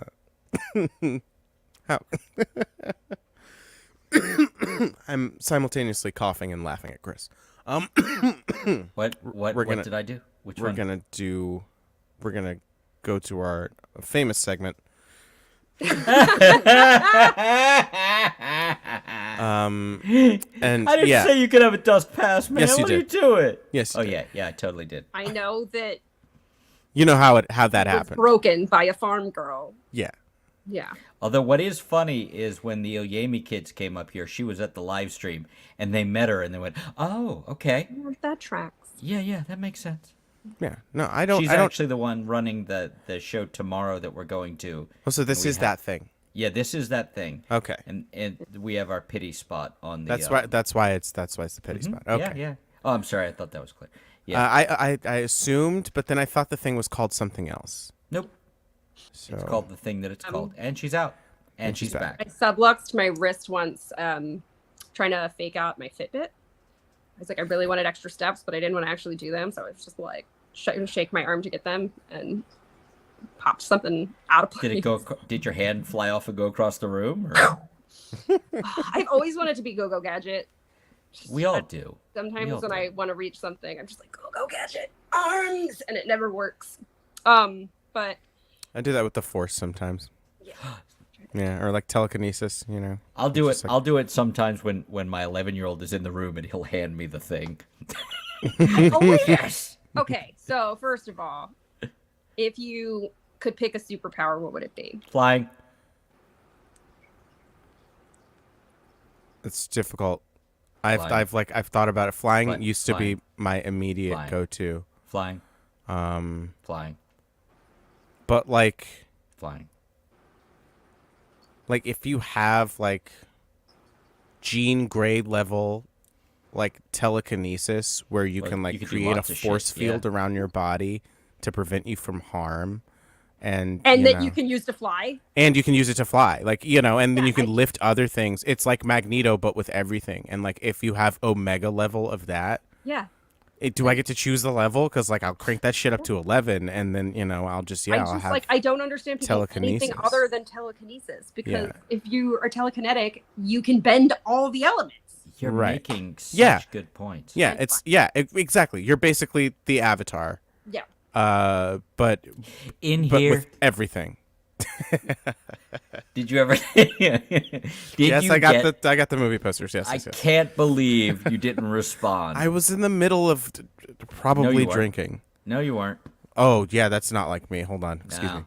me. Gatorade. Mm-hmm. Where is the Gatorade? That's what plants crave. They do. I used to love Idiocracy, and it was my favorite movie. And then it just started hitting too close to home. Yeah. Yeah, and it's like, it's kind of classist, like a little bit classist. But like, it was in 2006, so. But yeah, no, now I couldn't watch it if I tried. Yeah, but the scariest movie I've seen in a while is Vice, the movie about Dick Cheney. I haven't seen that. It's chilling. Just how good Christian Bale is. Yes. He is Dick Cheney in the movie, He's good at and that. Steve He's good Carell at does a actor. pretty good job as Rumsfeld. But man, just like the horror of what they got up to in that administration, and like some of it is Those aren't heightened. But man, just the stuff they were able to get away with, and that no repercussions have been seen for anybody in that administration at all. The closest anybody came is Rumsfeld and Colin Powell are dead, and like they died in their 80s and shit, So yeah, I'm just glad that the guy that's coming to your town tomorrow No, didn't not till the 29th. Oh, okay. Oh, I'm sorry. Oh, I was so excited for you. Anything could happen between now and then. This is true. It's just really. I know we joke. You know about it, how it's he just eats. He could stub his second toe every second Yeah. Sunday of the month. It's a very specific hex. She does really good inconvenient hexes. Yeah. Man, It's his just- mangled fucking feet. I can't even make jokes. I'm just like, ugh. Yeah, but if he had just- a Dick Cheney, like shit would be fucking over. If he could see his dick, it would be over. If he had somebody doing the real evil behind him and pulling Right, the exactly. strings. A competent fascist who was able to control him doing that shit, like Stephen Miller kind of tried. Steve Bannon kind of tried. No one could fucking rein him in. Which sadly, guys, here's something. You guys bummed out enough? Here's some more bummer shit. He's the best case scenario for a fucking Republican candidate. Not because of what the Clinton campaign thought last time, where it's like, well, he'll be easy to beat. No, he's the least she's gone. He's the least controllable person that they'd put forward. They don't want to put him forward. He's just running the fucking show right now. If someone like the charisma vacuum that is Ron DeSantis, which it's just, he's a fucking character. But like if someone like them who's willing to play ball with the actual horrors of what the Republican Party wants to do is in power, and they could beat Joe Biden. Pretty much anybody could beat Joe Biden. I mean, because nobody fucking likes him because he's, He's Not- too straight. He's not okay. He's Too straight. I guess, yeah. If straightness were a thing, he would be to that. Yeah. Yeah. Also, the sexual assault and the, disenfranchising black people and trying to cut Social Security 3 times. Not once, not twice. 3 times. Once under Obama. My goodness. But it wasn't cruel enough. That's why they didn't do it, because it wasn't mean enough. Not mean enough. Yeah. Hey, guys, guess what? We live in a society. We live in a society, Batman. I'm the Joker. Do we have to? No. I want to start a commune. Yeah, you gotta be careful because people turn communes into cults real fast. I think I, That's a what it is, pipeline. That's Yeah. like the school to That's a prison straight pipeline. Yeah. I have posted this on media before, but I want to start a compound called the Mommune. There will be a library of moms, and it'll be a place for sad adults to go get parented. We were. Oh, that was. You know where that pipeline from that will be when you go to Pride, and they have the. I talked to you about it already, Lacey, and they have the tent. It's just like it's for kids who have been like turned away by their parents. It's like it's mom hugs. Yeah. For like kids who've been like let fucking down. god damn! I couldn't walk near it. The crying that must be going on there. I had to walk away from it. I'm there with my wife and my children, and I'm like, we need to go over here now and not over there. Yeah. Because even the idea, because the last thing that woman had in mind was some 50-year-old man ugly crying on her while there are these wonderful, beautiful queer kids around who obviously Smooth need teens. it more. Yeah. Just looking for a mom. Yeah. No, And I they've just got to need wait. some They've dental got to wait. It's care. like, guys, I think he's going to need a little bit. Can I just have the tent, please, for just like 50 minutes? Can I just have Can I make a donation to something? I'll make it up to you. I'm sorry. You kids want beer? I'll go get you beer. Is that what you want? So what I'm hearing, we've had multiple pitches. We've had multiple pitches for what would essentially just be turned into an app. Yeah. Several apps. So I don't know. TM, trademark, registered trademark. Is there an app? Transcendental meditation? Yeah. Were you just trademarking transcendental meditation? Because Yeah. I think it's already happened. Nah, me and David Lynch got it on lock. You David got it Lynch, on that Lynch lock? David Lynch, famous transcendental meditator. Transcendental David I've been working towards meditative practice. I hate it a little less than I used to. I can't. It's just like this. The static gets louder and louder in my head. Yeah. No, I've been doing these Yes, your question in the back, Jules. trauma oriented ones that are bearable. Is there anything besides trauma oriented? As far as meditative and mindfulness practice goes, most of them are incredibly not trauma oriented. That I have so little very interest now. counterproductive. So That doesn't mean you can't, You but can make achieve it- your dreams. You could turn anything into trauma if you want it. Yeah. You could, I'm the Yeah. Joker. yeah. But that, and it's yeah, still- that tent messed me up. The idea of that tent messed me up for a while. yeah. I think it's the idea, especially endemic to my particular generation. It's like it's the same thing with like Winnie the Pooh movies or the fact that Mr. Rogers existed. Anything, it's like, wait, there can be kindness in the world, but all we've done our entire lives is try to build up against the possibility of that ever happening because we can't believe it could happen.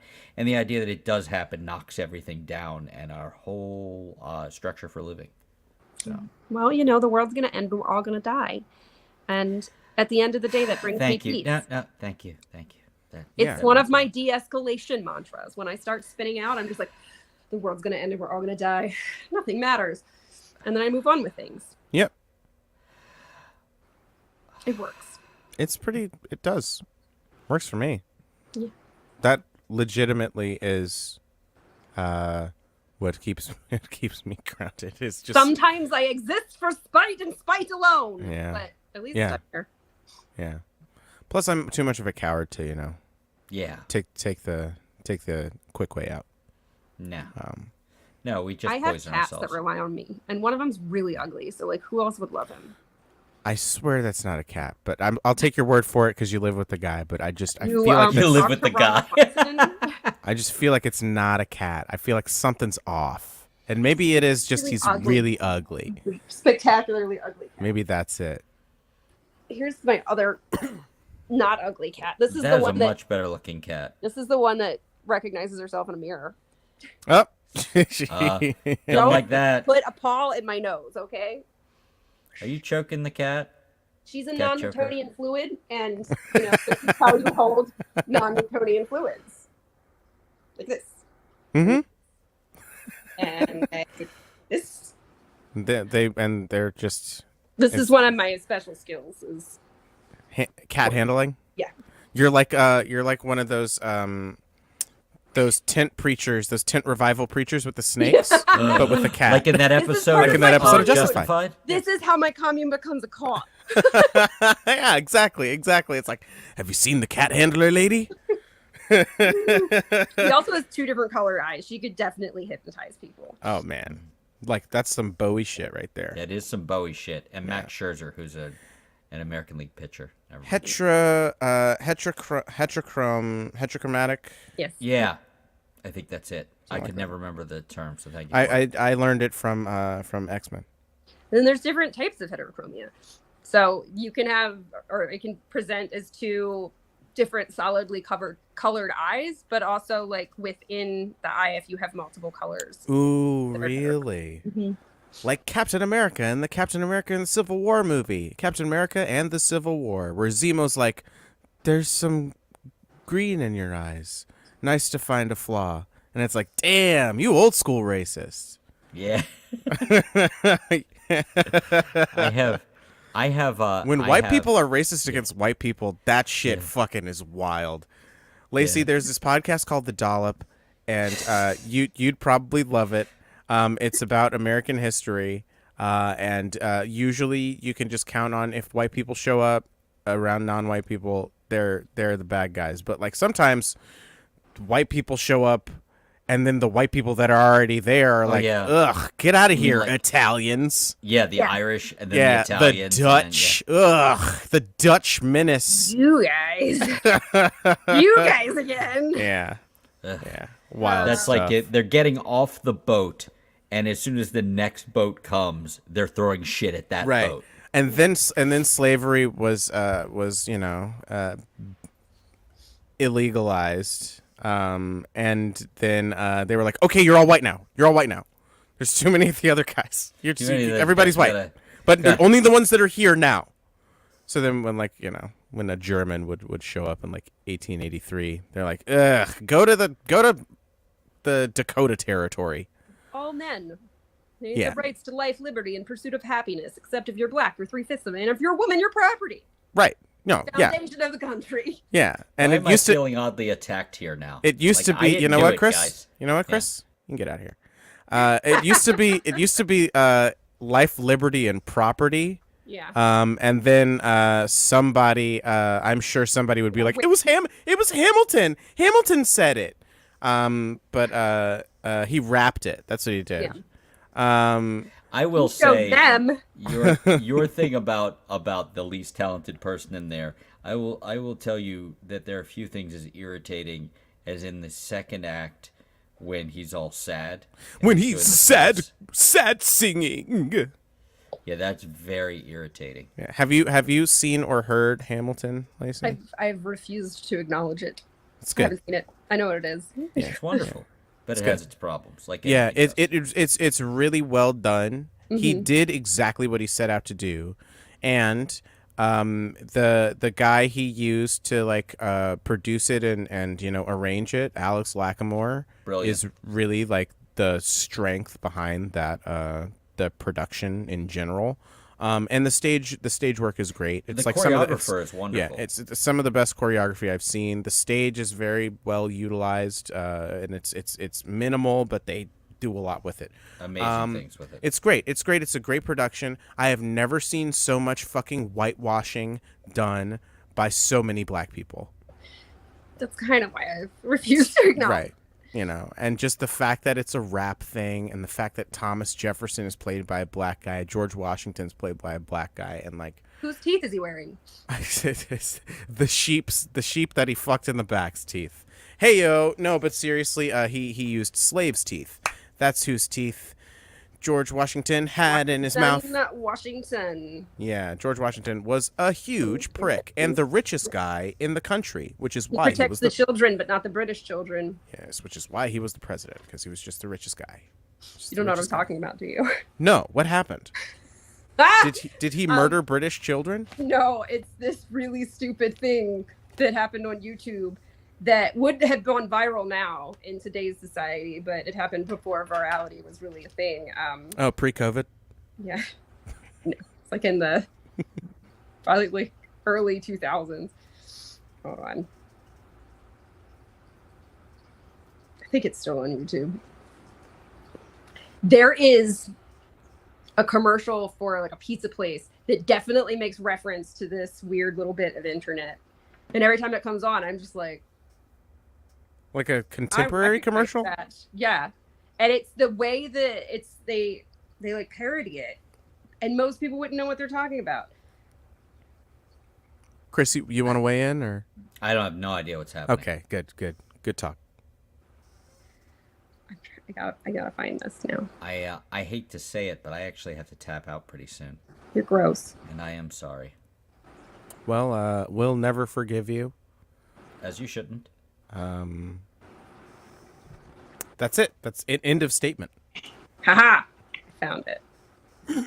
I am sending this link to Chris. I love this era of internet. Do you know about the Reject It cartoon? No. That's another great one. Is that also from that era, the pre-meme era? Let's see. What's a fun pre-meme thing I like? Well, I mean, there's obviously like websites you'd go to, like fucking homestarrunner.com Yeah. is like, Yeah, good it's stuff. kind of within that kind of scope. Yeah. I think you're like 2-3 years younger than me, which isn't that big of a difference, but it's like there was this really There's kind of enough. That's neat enough for spot young with the internet. Yeah. Yeah. So it was like before YouTube was actually big. There Right. were, like all these little.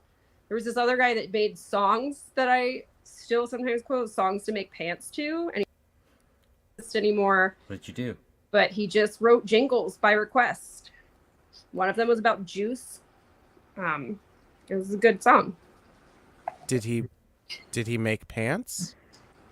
He made songs to wear pants to. To wear pants to? Mm-hmm. Nice. Oh, I thought you said make pants to. I'm like, that's a That's what I very thought. specific demographic. Songs to wear pants to. To wear? Oh, wow. Well, I should be listening to these songs. You wear pants. I'm I try a not pants wearer. He's a pants wearer. He wears pants. to. So. Jerry, he's I wearing don't- pants. I don't drink like at all anymore, largely because it just fucks me up physically. But my friends that were able to enjoy me when I was able to tolerate alcohol physically miss drunk me because I'm extra charismatic and really good at convincing people of things. See, I should start a cult. But my MO in college, at any party, I would hit this point of drunk where I just really didn't want to wear pants anymore, but I didn't want it to be weird for me. So I would just rally people against pants until like almost everybody at the party was like, yeah, you're right. Fuck pants. Let's liberate us. And then nobody was wearing pants. So therefore it wasn't weird for me. Wow. Yeah. I once It all got makes sense. Special skill.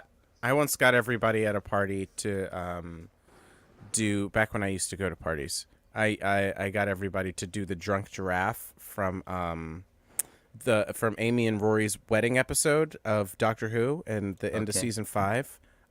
It's this. Right. Then he teaches a bunch of kids to do it, and then he does it again in the I think sometime in season 7. I think the Christmas episode, the finale. Oh, Anyway, I got a whole party to do that. cool. I was just like, maybe we can do this. Uncontrolling guys, the masses. Yeah, it's great. Let me know how the rest of things go, but I have to tap out. Leave. Yeah, I get out. apologize. Lacey, I'd love to have you back when I can stay, so I can get some more hilarious insults. Yeah, it's wonderful. You're into that, huh? Yeah, Yeah, obviously. he's a pain pig. I know what I did. That's what goes on my that's going on my tombstone. Pain I know what piggy? I did. Oh, No, I know what I do. and then I'll just come graffiti. Pain piggy, yeah, pain yeah. piggy on the You'll back. have to do it. You'll have to Maybe do it. chisel it in. Nah, we all know I'm gonna have to lead a long. Well, Quee won't miss unpleasant life. you. Goodbye, jerks. Tartar. Oh God! Thank Ew. fucking God! Oh my That God! guy. Ugh. Okay. Well, we can keep talking because this is going well, or you can fuck right off. I generally like to do these for a while. Yeah. Like I like to push the 2-hour mark at least. But you can go. And I'm giving you an out. I don't need to go, but I need to do a lingo. Or Okay. Streak. Okay. So I'm gonna mutter some things in French. Okay. Duolingo's great. Okay. Elle ne comprend pas tout. Ils ne comprennent pas cette leçon de biologie. Il ne comprend pas ces leçons de biologie. Il ne comprend pas cette leçon de biologie. Elle est professeure de physique et de chimie. Mes copains de classe ne comprennent pas le nouveau prof. Nous apprenons la chimie. Ils apprennent leur vocabulaire. Il apprend. Je vous apprends beaucoup de choses. Elle comprend vraiment tout parce qu'elle est très intelligente. Elle apprend aussi la géographie. Je dois tout apprendre rapidement. Je dois tout apprendre rapidement. Done. I just hit myself in the face. What do they gamify it? Do they give you points for doing a thing, or There's like a path you can follow, and you can do quests with friends, and there's challenges. This time I just wanted to get my like daily. Mm-hmm. So I don't really care more than that. So there's 3 daily quests every day. One of them is typically just to extend the streak. And I'm at 509 days right now. So I didn't want to give that up. But sometimes I do kind of get into hyperfocus and get sucked into the gamification of it and do like just an excessive amount of lessons in a day. But that is why I sometimes write in French now. Is this your first time learning French, or did you take it as like a? I never took French, but I did a study abroad for architecture in France. Oh shit! And so I just kind of like listened to some linguistics tapes and self-taught like the essentials, and then spent most of a summer there in 2009. So I like prepared myself for emergencies before I went, and I wasn't there to study language. Okay. But did have some immersive experience and had always wanted to try to pick it back up, and started committing to Duolingo in 2020. Huh. So that's what you did. So I bought a PlayStation, and you started learning a language. Okay, I see. Yeah. I see. Similar paths. Yeah. You know. And I killed a lot of plants. Many acts of mass involuntary plant slaughter. Oh, involuntary. Okay, Yeah. There we go. Okay. Yeah. Mass herbicide. Oh. But I've gotten better at not killing all of them. So now I actually have some plants. That's pretty good. Not killing plants. Yeah. I have some plants I'm trying to not kill. They're like outdoor plants. Like herbs and tomatoes and stuff. Peppers. The peppers are fucking rolling. But the smoke and all of the terrible air is not helping. Yeah. My tomatoes were plants. looking great, and then after the smoke, they looked so sad. But they perked back up because we had some good rain. Yeah. But they're not fruiting the way they should be either. No, like before the smoke, the tomato plant, there was a cherry tomato plant, and then there's like a, what are the ripply tomatoes called? Like the ones with like the really tight ridges, where there's like a bunch of fucking ridges around them. I don't know what those are called. Can't think. Old ridgeos. The old ridgeos. Heirlooms? Maybe. Yeah. I don't know. Whatever. If only there was. Heirloom tomatoes tend to be more like lumpy looking. Okay. And kind of sometimes more variegated in color and sweeter. They're like meatier, sweeter. Yeah, heirloom tomatoes. Yes. And so those didn't really take. So I'm gonna have to bag that plant up. But the cherry tomatoes were doing fucking great, and then the smoke came, and then like a lot of the leaves on some of the plants had these like black spots on them and stuff. It's just like, Yeah, ugh, I had I'm so to sorry. prune mine back, but they Yeah. seem to be fruiting better now that I pruned a bunch off of them. So Well, that's good.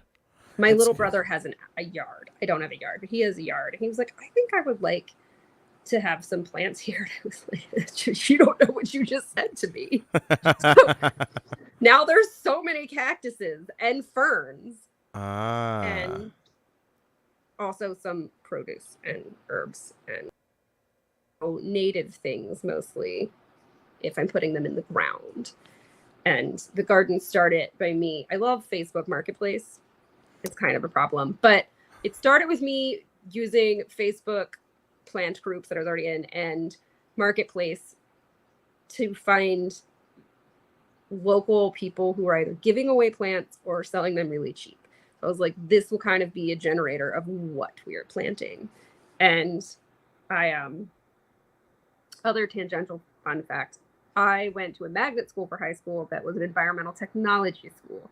So I learned lots of weird environmental science things. One being how to assess soil content with your hands. You put your hands in the soil and you squeeze it, and you get an idea of like sand, loam, clay are what make up soil, and the ratios of those things determine what can grow in that soil and how it's going to retain moisture.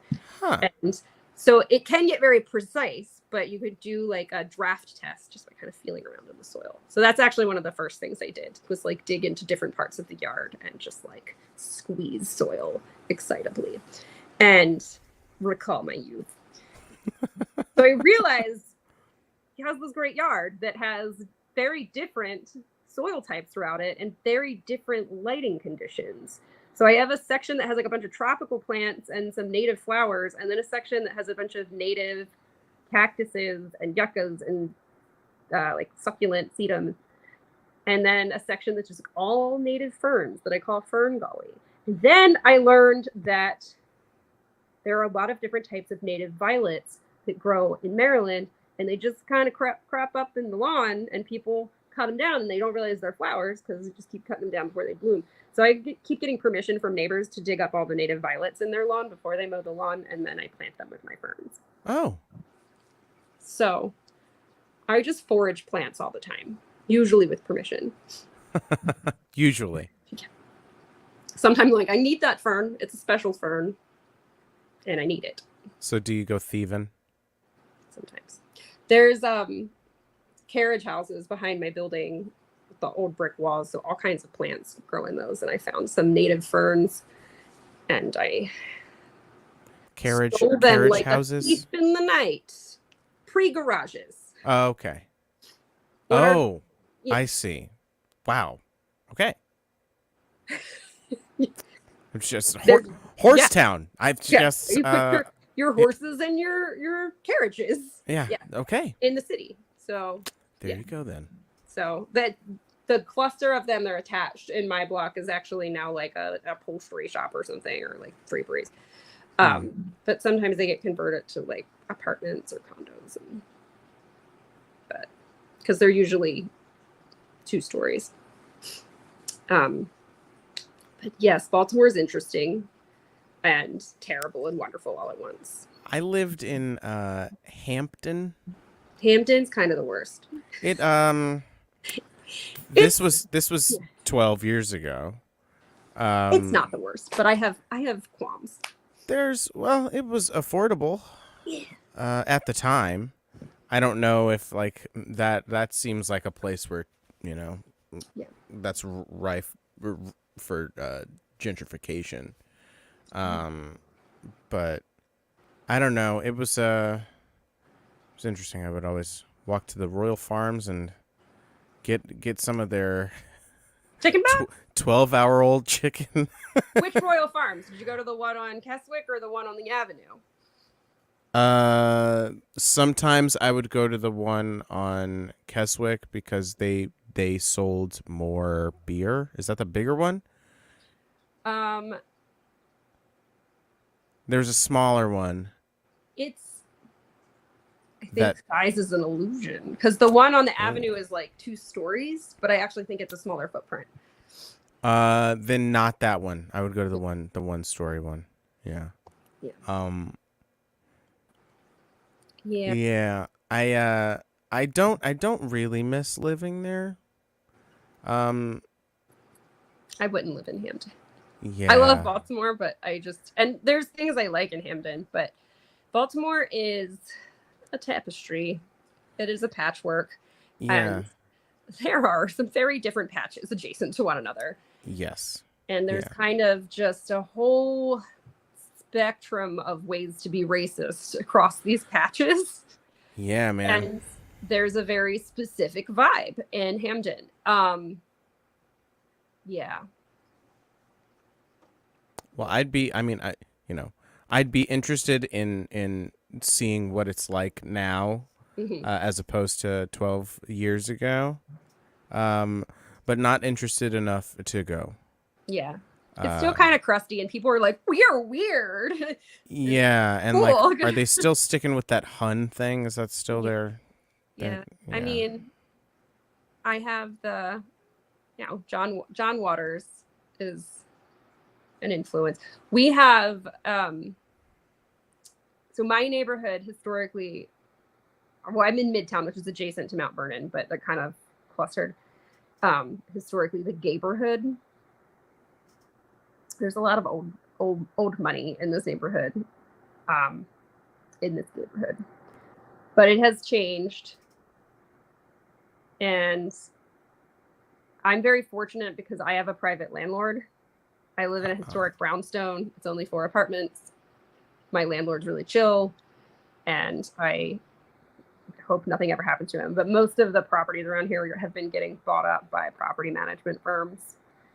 And it's Yep. like a gentrification that people don't really see or think about because they're not changing the faces of these buildings. They're just Right. changing the faces of the appliances inside and increasing the rent by 40%. And then changing the faces of the people who, Yeah.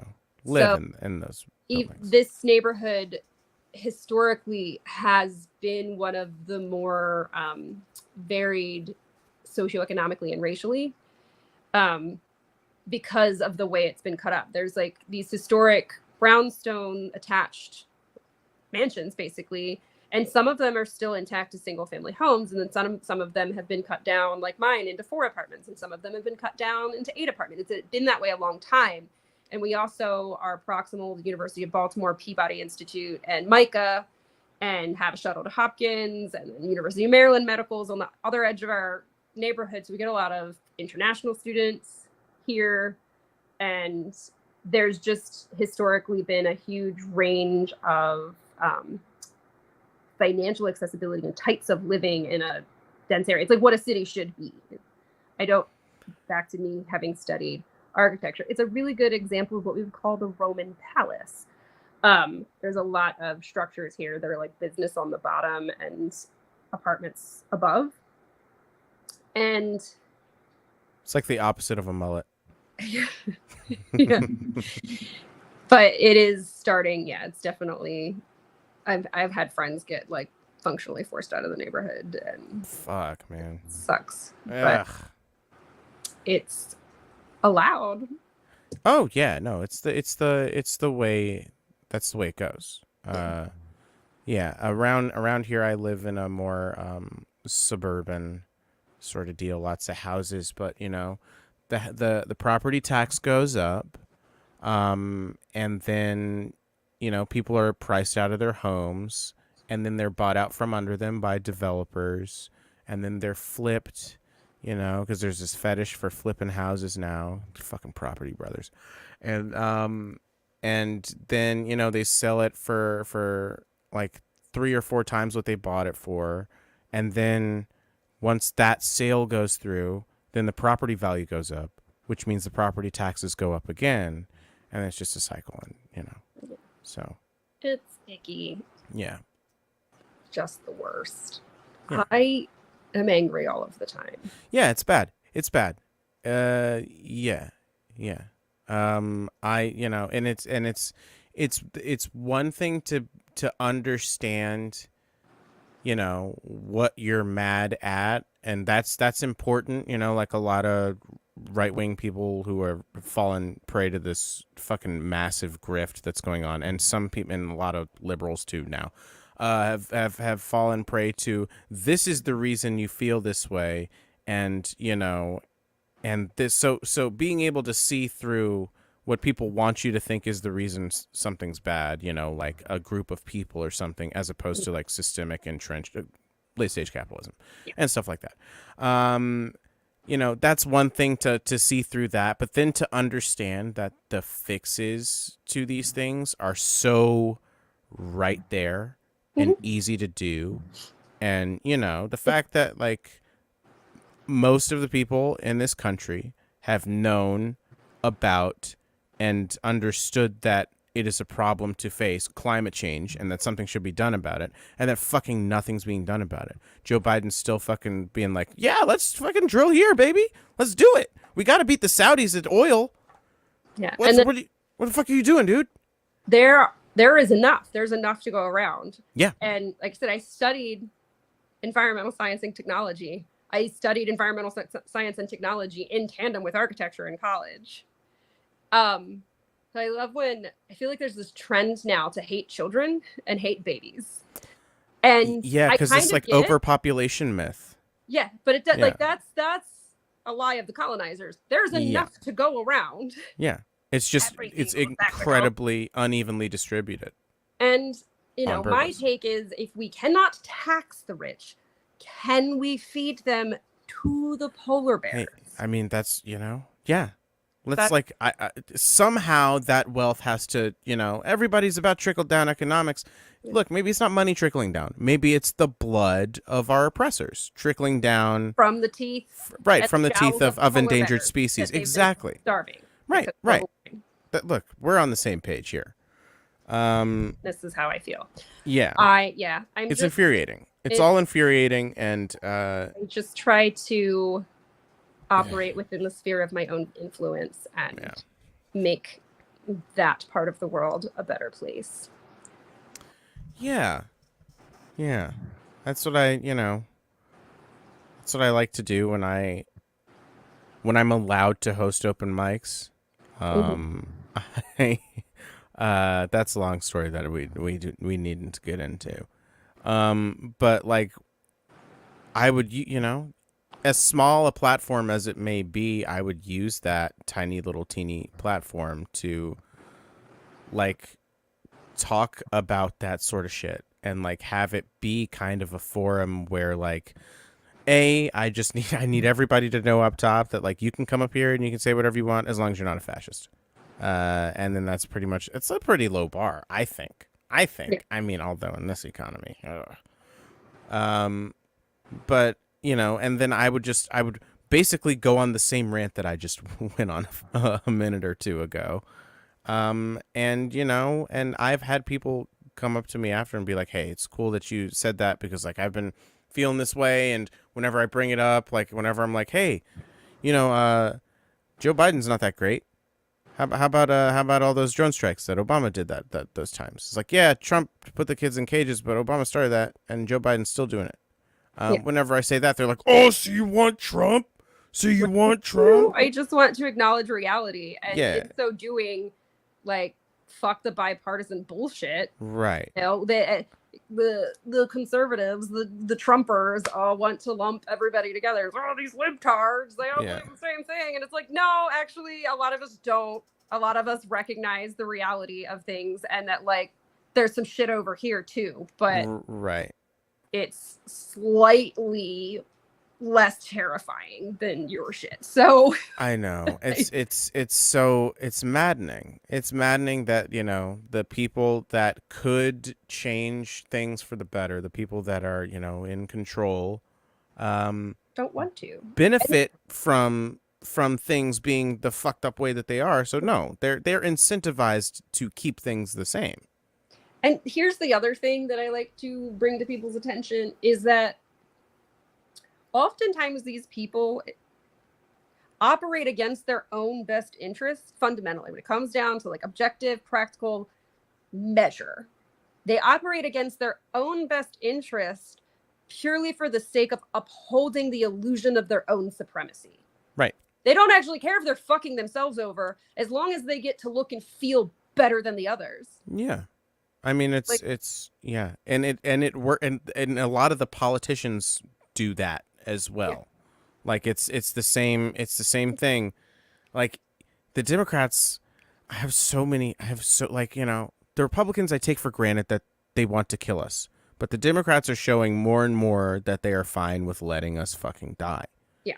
And like, y'all claim to, and I'm at this point, I don't think they want to have power. I don't think they like it. I think they think it's icky and it puts too much responsibility in their hands, and then people will expect them to fucking do stuff. Yeah. And then if they do the stuff they're talking about, then the status quo will change, and then they won't be able to be in this supreme position. Even though, if you improve the like standard quality of life for everybody in the country, that's why the Democrats like fucking held shit down from Roosevelt to Kennedy in the House. It was just like New Deal, Rose, Everybody's favorite socialist. I mean, it's fucking, yeah.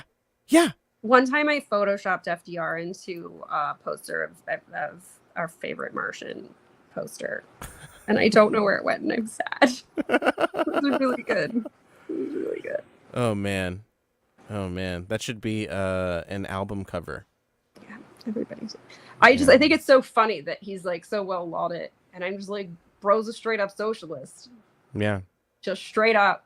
Yeah. New Deal is socialism. It is.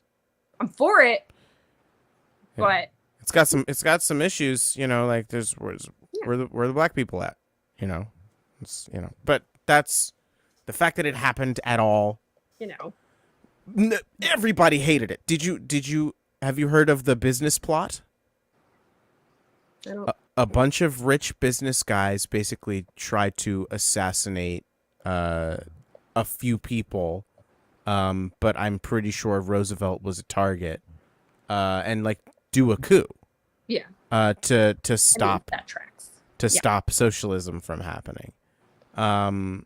That's, we're gonna counter coup and feed them to the polar bears. we need to institute some sort of program. I've heard a good pitch, where we should start by our negotiating tactic should, when we get these, inevitably, because, the moral arc of the universe bends towards justice. So obviously this will actually happen and these people will be held accountable. Fuck entropy.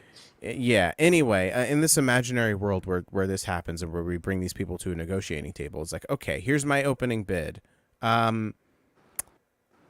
We kill Jeff Bezos and take all his money and give it to the poor. And then feed his carcass to the polar bears. Right. And then they counter with, well, maybe you let him live and he gives half his money to the poor. And then you do that with all the billionaires. Except you got to kill one just to, And feed to the polar bears. and just to show you're serious. I can't really pick one. I can't really think of any So many juicy. anybody that we should thank for inventing so many things. I don't know of anybody that we should immediately kill. Richard Branson? I don't know. They say let them eat cake, and I say let us feed them to the polar bears. Yeah. I my thing used to be eat the rich because they probably taste good because their diets. No, they've done too many weird drugs at this point. Right, no, yeah, and like whatever, like And the polar bears are actually starving. Yeah, Actually, they'll just and they are need the it. one of the only animals to like actively hunt humans. And So- good on them. Oh This yeah, shit about the orcas. oh yeah, I don't go in the ocean. That's their house. I respect them. I respect their house. right. Not my And house. now- I don't go in there. All these boats are killing whales, and the whales start to fight back, and It's a game of it. it's Everything's a cat. it's Everything. Wow. This, your cult seems like it would have a lot of weird specifically cat related Yeah, there's going to be a forbidden cat sanctuary. Just, yeah. Huh. You know, skunks, raccoons, foxes, badgers. Yeah, Possums. all the forbidden cats. Yes. And everything else because everything's cat. Instagram keeps trying to trick me into getting a pet bird. Like, I never wanted a pet bird. It was like, but now I keep getting these reels of pet birds being cats, and I'm like, birds are cats too. yeah. Damn. Well, I don't know. There was one the other day where this bird was hiding between like it's two cabinet doors, and they both had horizontal handles, and the bird had tucked itself in, so its body was like hiding behind the bottom part, and its face was covered by the top handle, and it was just like frozen there. And the person came up with the camera, and it like popped its head up and then just ducked back down, like, you can't see me, I can't see you. Wow. And I was just like, that's very charming, and I like it. I love a bird. Yeah. There were robins. There was a robin that nested in under a sun umbrella, like in the little nook at the top of it. I watched the babies grow over however many weeks that was, and every time I would come outside, the mom or whoever was babysitting at the time would fly away onto the fence and then just start barking at me. Just like, hey, get away from there. Hey, I'm over here. Look at me. Go away. Get out of here. And yeah, I watched them grow up and leave the nest. And then, pretty soon it wasn't just the mom hopping out of the nest and barking at me. It was the little baby would jump out of the nest and try to fly and then fall on the ground and then hit its little stupid head on the fence and then keep trying to fly up it was great. Yeah, they're pretty neat. Yeah. Birds am good. Oh, there's another one that I keep seeing with this bird that likes to be used as a computer mouse. So like if the bird's out and its owner is at the computer, the bird like does the little hoppies and lays on its back and just waits to be dragged around the table like a computer mouse. Oh, wow. And I'm just like, they're so delightfully weird. That is strange little beasts. Oh, and they're man. very smart. They're dinosaurs. Yeah. Feral. Yeah, they're feral dinosaurs. Because the one thing that Jurassic Park doesn't tell you is that, like, all dinosaurs were raised in captivity. So they're all domesticated. Yeah. So that's why the theme park seemed like such a good idea, is because that's where their natural habitat was in a cage. Cousin that I'm really close to has, for years, her and her husband have this huge garden that's like split. So half of it's like produce, half of it's like flowers and stuff. They have a greenhouse. They, within the last couple years, installed an epic chicken coop. It's like a mansion for chickens.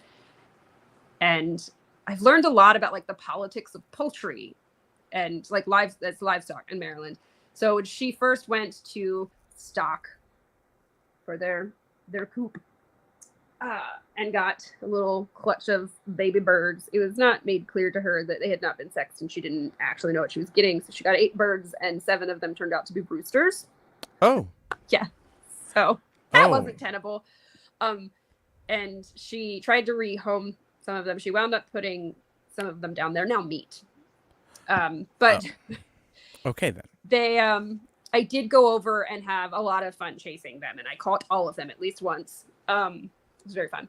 And now I just like really want, she has 3 roosters left that are like ornamental varieties. They don't make as much noise, and she still wants to rehome 2 of them. And I'm just like, how can I get this rooster in my life? I don't know, man. Where are those people keeping their horses? Yeah, maybe they want rooster. I don't know. But they're so silly. They're like the silliest creatures. And she does have hens now too. And they're also cats. Like they kind of run from you and they don't want to be caught. But then when you hold them, they're like, oh, this is nice. Until they're done, and then they like squirm away again. But and they can't fly like cats. Yes. Right.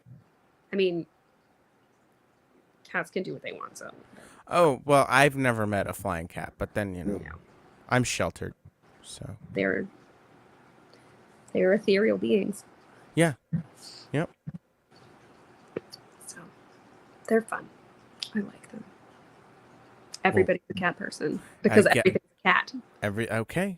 Well, I mean, it's a shame Chris wasn't here to hear like, the conclusion of your thesis, but Welcome to my call. it's I'm on board. I mean, if everything's a cat, how can you not be a cat person? There's a library of moms dedicated to gentle parenting. They both hold you accountable and tell you that you're safe and everything is going to be all right. Convincingly. They just do. Yeah. They're just naturally, attuned to just be the most nurture. How do you audition for that job? Yeah. You have to wrangle some toddlers and teenagers. Their brains are basically the same. And if you can do so, if you can herd them, you can join the library of moms. Wow. Yeah, I feel like it would be a very strenuous process, like a boot camp. Yeah. But for And love. there's no gender to mothering. No. Absolutely not. Absolutely not. It's just, I just wanted to say that. So. Yeah. No. I know a lot of guys with big mom energy. Yeah. There's a great book. It's a series of essays called Radical Motherhood, I think, that touches on some of that. Who's it by? Do you know? It's a series of essays by different people. I have the book. Okay.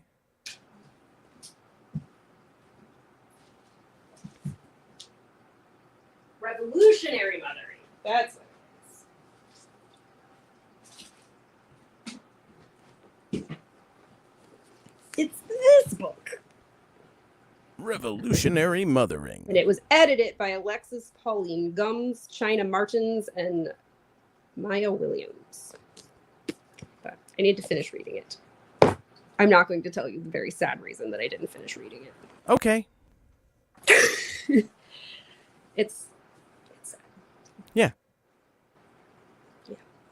But on a positive note, I started reading it because I did a program in reproductive and disability justice, like an educational program ultimately for doulaing, but really it was just like a advocacy organization. Have you ever done a dueling? No, I kind of shelved that as a role for now, for more sad reasons. Okay. My life is whimsical and fun. And sounds it. Sad. Yeah. It's fun and funny like an Edgar Allan Poe. Yeah. Yeah. Lighthearted and really gritty Sesame Street. I'm pretty sure that's an SNL sketch. Yeah, it's still wholesome and charming. There's just shit goes down. some shit, you know. Yeah. There's some trauma porn. Oh, okay. That's people would pay to read it or watch it, I bet. Yeah. Yeah, like I feel the same about like that sort of, drama porn stuff as I do about like cringe comedy. I'm like, it's not for me. I don't like The Office because it was I never quite got into The Office. No, it's just I tried, but yeah. I mean, I watched quite a bit of it, but like this was just when I would just watch stuff just to fill up time. Like I watched a lot of Big Bang Theory too, and I'm not proud of that. But no, The Office is just like full of, the worst people, but like they frame it as though you're supposed to like them. And Steve Carell, who's like for the first 2 seasons is like a straight up abusive sociopath. And you're just supposed to laugh because bad things happen to him sometimes. Yeah. It's like, no, this is just generally uncomfortable. Jim is an abusive person. It's all bad. I hear ya. Yeah. I feel that way about Always Sunny.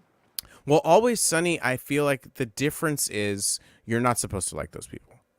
In The Office, you're supposed to like them. And Always Sunny, it's like they're the worst and the worst. In fact, that's a show I bring up.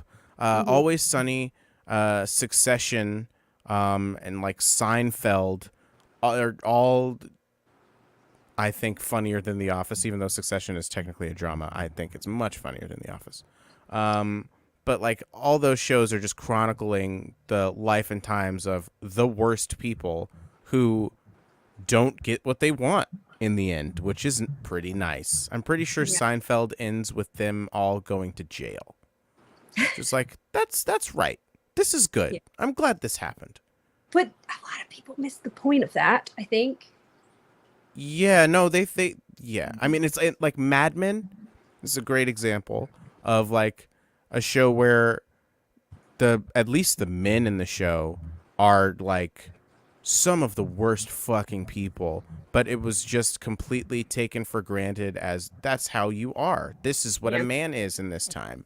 And a lot of people look at that or The Sopranos, and they're like, oh, I want to be like Tony Soprano.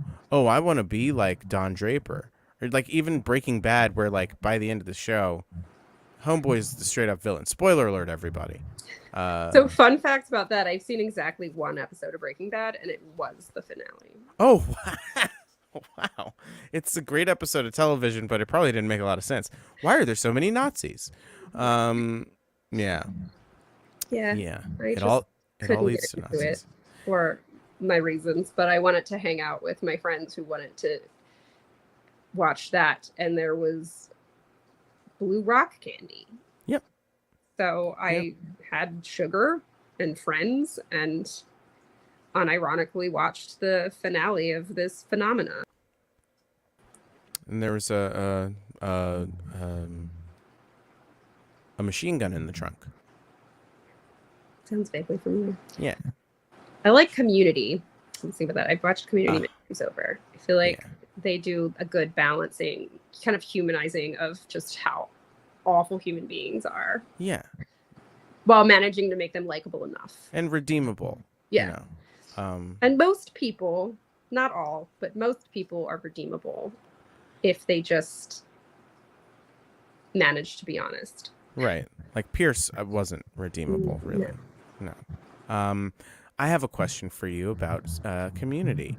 How did you feel about season 4? I'm really bad at like chronology, so I need more context. Okay.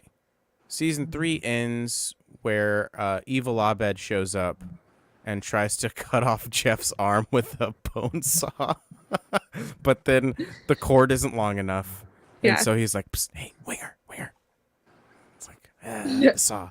One of my favorite moments from the show. And then I forget how it ends. Troy goes off to become the truest repairman. Okay, And then that's what I thought you were talking about. Yeah. That transition. Right. I mean, I've watched all of it, probably 5 times chronologically. Yeah. And then like sporadic episodes other times. Yes, of course. I don't love it, but I don't hate it. Like it's still watchable. It's still enjoyable, Community, but it's sort not of. as good as it was before. Like there's a clear decline. Yeah. Do you know the story behind that? It's boring Hollywood stuff. I mean, you know, Maybe. the creator / showrunner / writer got fired because he kept handing in scripts late and he was hard to work with and a bit of a drunk. Yeah. And so, but you know, he was like obviously the spirit of the show. And so when he left, then these other showrunners took over and they did their best. You know, they had kind of worked on the show a little bit, but like when I've only watched season 4 once. Yeah. And I own seasons 1, 2, 3, and 5. I didn't buy season 6 because they didn't include the commentary. Because when Dan Harmon, who got rehired for season 5, yes, and then season 6, which was on Yahoo, which I think is quite good. Season 6, I quite enjoy. he did the commentary for it, and then they would release it with the episode on Yahoo the day it would come out. But Dan was going through a divorce, and so he would talk about that, and that some of those episodes, the commentary was just him talking about how he was really sad and just going through a divorce. You And know, so- bro just needed his fans. and I was kind of there for it. I was like, wow, it's very interesting to get this peek into his life. But they didn't include it on the DVD, so then I didn't buy it because Yeah. there's no special features and no commentary. I don't care. And now it's all on Netflix or something, except for one episode, the D&D episode, the first one. It's not on any streaming platform. Interesting. Season 2 episode. I don't know if it is 14. currently. It was on both. The series. I don't know about that episode. On both Netflix and Hulu, and it may still be. Yeah, I'm pretty sure it's still on. Because I just periodically, an episode will pop in my head, and I'm so bad at remembering like numbers or even like names of things or character names in general that I always have to just like do like an obscure Google search of like terms to figure out what episode I want. Just kind of like troubleshoot, like reverse engineer it, and I just never. It's not how my brain works. But yeah, no, it's still on Hulu, Really? and that paintball episode is still not there. It's crazy. They took it off because Chang's character, when they show up to, because Fat Neil is gonna kill himself because Jeff started calling him Fat Neil. Spoiler alert. yeah, And so Chang shows up as a dark elf, yeah, but he shows up in blackface, but it's not blackface. It's like literally he's just painted himself black like a dark elf. Yeah. And then Shirley calls him out on it. And then he gets killed immediately, and then he fucks off. And they pull it because they think that's racially insensitive. There's so many things that. Why does the show exist? It's like, why is that the line? I mean, yeah, because they keep the episode in season 3 where Pierce dresses up in brownface and as a Swami. Yeah. To distract Chang's army of children or something. I don't know. Season 3 is crazy. That's interesting. That's still there. The only episode they took out was one of the best episodes of the fucking series. Like, yeah, where Pierce does his full villain turn, like just. I vividly recall the episode. Yeah. So like they kick him out of the group, and then he has to play from the different room, and he builds a throne made of like janitor's stuff. It's good. It's good. It's why we buy physical media, folks. It's good world building. Yeah. I still have my VCR and a handful of VHS tapes from my youth. Are most of them like the big fat Disney guys? Like the openy closey ones like this. Yeah, and I have some Ghibli VHS, and yeah, I did get rid of some of them. So just like this is, but what if I need those? That's how I feel. Yeah. And I have a DVD player, and not all of them. I've kept some specific DVDs.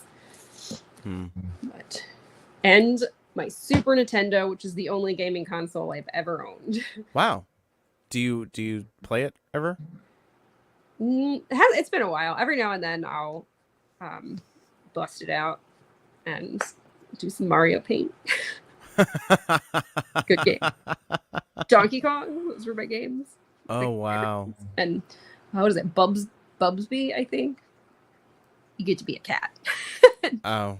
Okay. Well, there's also a quite good Scooby-Doo game that I have. That's pretty hard, actually. But you gotta solve mysteries. Okay. How how does that work in a 16-bit video game format? Um, Is it like a text-based thing? it's kind of, oh shit, what is it? I also played Earthbound a lot, which is very funny to people who are really into games because apparently that's like a game that is really important to gamers. And me, who's like, I only ever played this one console and this small handful of games, and that was one of the games I played the most. But what is that style of game called? You kind of like walk around, bump into people, ask questions. Sometimes So you it, get yeah, lucky. so it's text. It's like a text-based adventure. Yeah. Okay. So, All right. yeah. Yeah, I guess it would have to be that, unless it's just like it could be a side scroller like fighter game. I guess. It's almost like a combo because you kind Uh-huh. of do walk through and then there's like little things that you can bump into that you have to fight. Like there's this one episode where like rats can run around, you got to like jump over them or throw stuff at them, Mm. and then of having these little like mini fights and then having to walk around and like get clues and then like unlock things, and yeah, and you can collect Scooby snacks. And what do those do? You just have They're more like life Scooby snacks. points. Okay. Yeah. Okay. So if your life's going down, you got Scooby snacks to bring it back up. Oh, okay. And if Alright. you get too scared, you lose some life.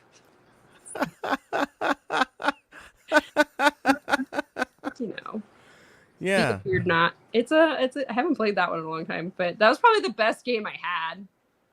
Killer Instinct, like Yep. that one. My brother Mhm. stole it, motherfucker. My older brother, my little brother is a gem. He does not steal things from me.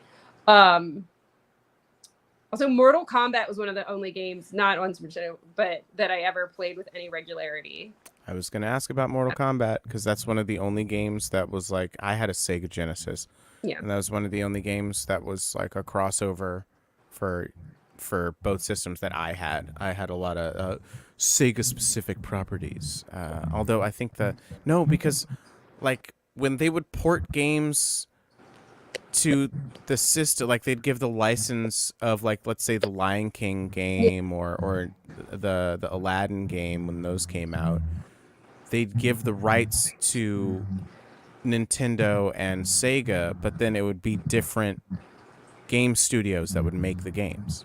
So Yeah. the games would be completely different depending on the system you played it on. But Mortal Kombat was one of the ones where it was the same on both, except Sega had blood and Nintendo did not. My mom ran a home daycare, so we had like all of the media things. Oh. But the Super Nintendo was the only one that was like actually mine. Mhm.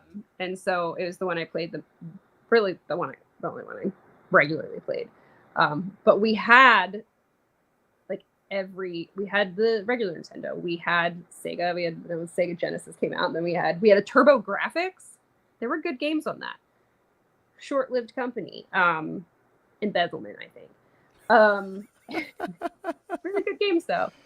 And PlayStation, for Xbox, we just, my older brother then like managed a video game store as his first job. So Oh shit. Okay.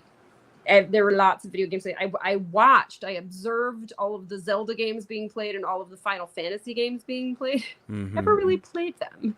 Me neither. So, but I have they're a lot of pretty. friends who They're, swear like, by them. to watch, Yeah.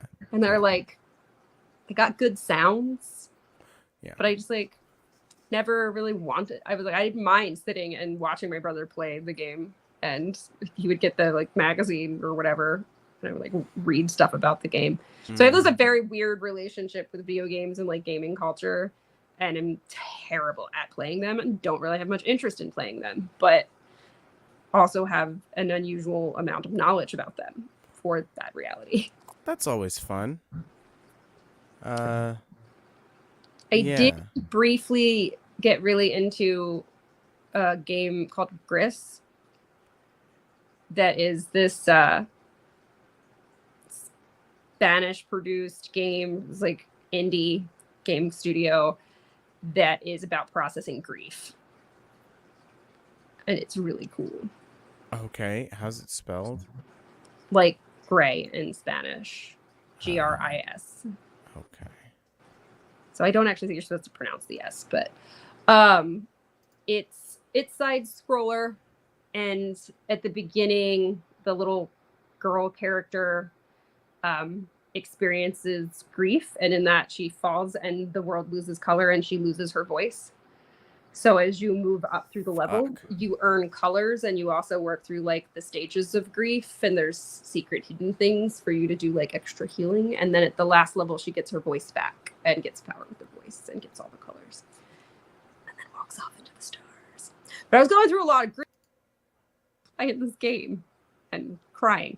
But it was good. I was like, this is actually really, really cool. What'd you play it on? Nintendo Switch. Oh, okay. My little brother brought over a Switch because I was like, I saw this game once and I need to play it and not talk to people.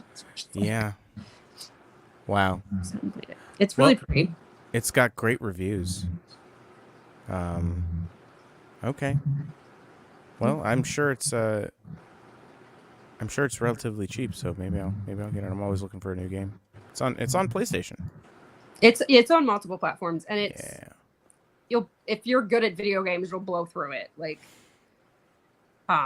it took me a while to figure out how to jump, which was, when people watch me play video games, they like will think that I'm doing it on purpose at first, and then they'll just realize that I'm actually just that bad at video games. But with practice, I get better.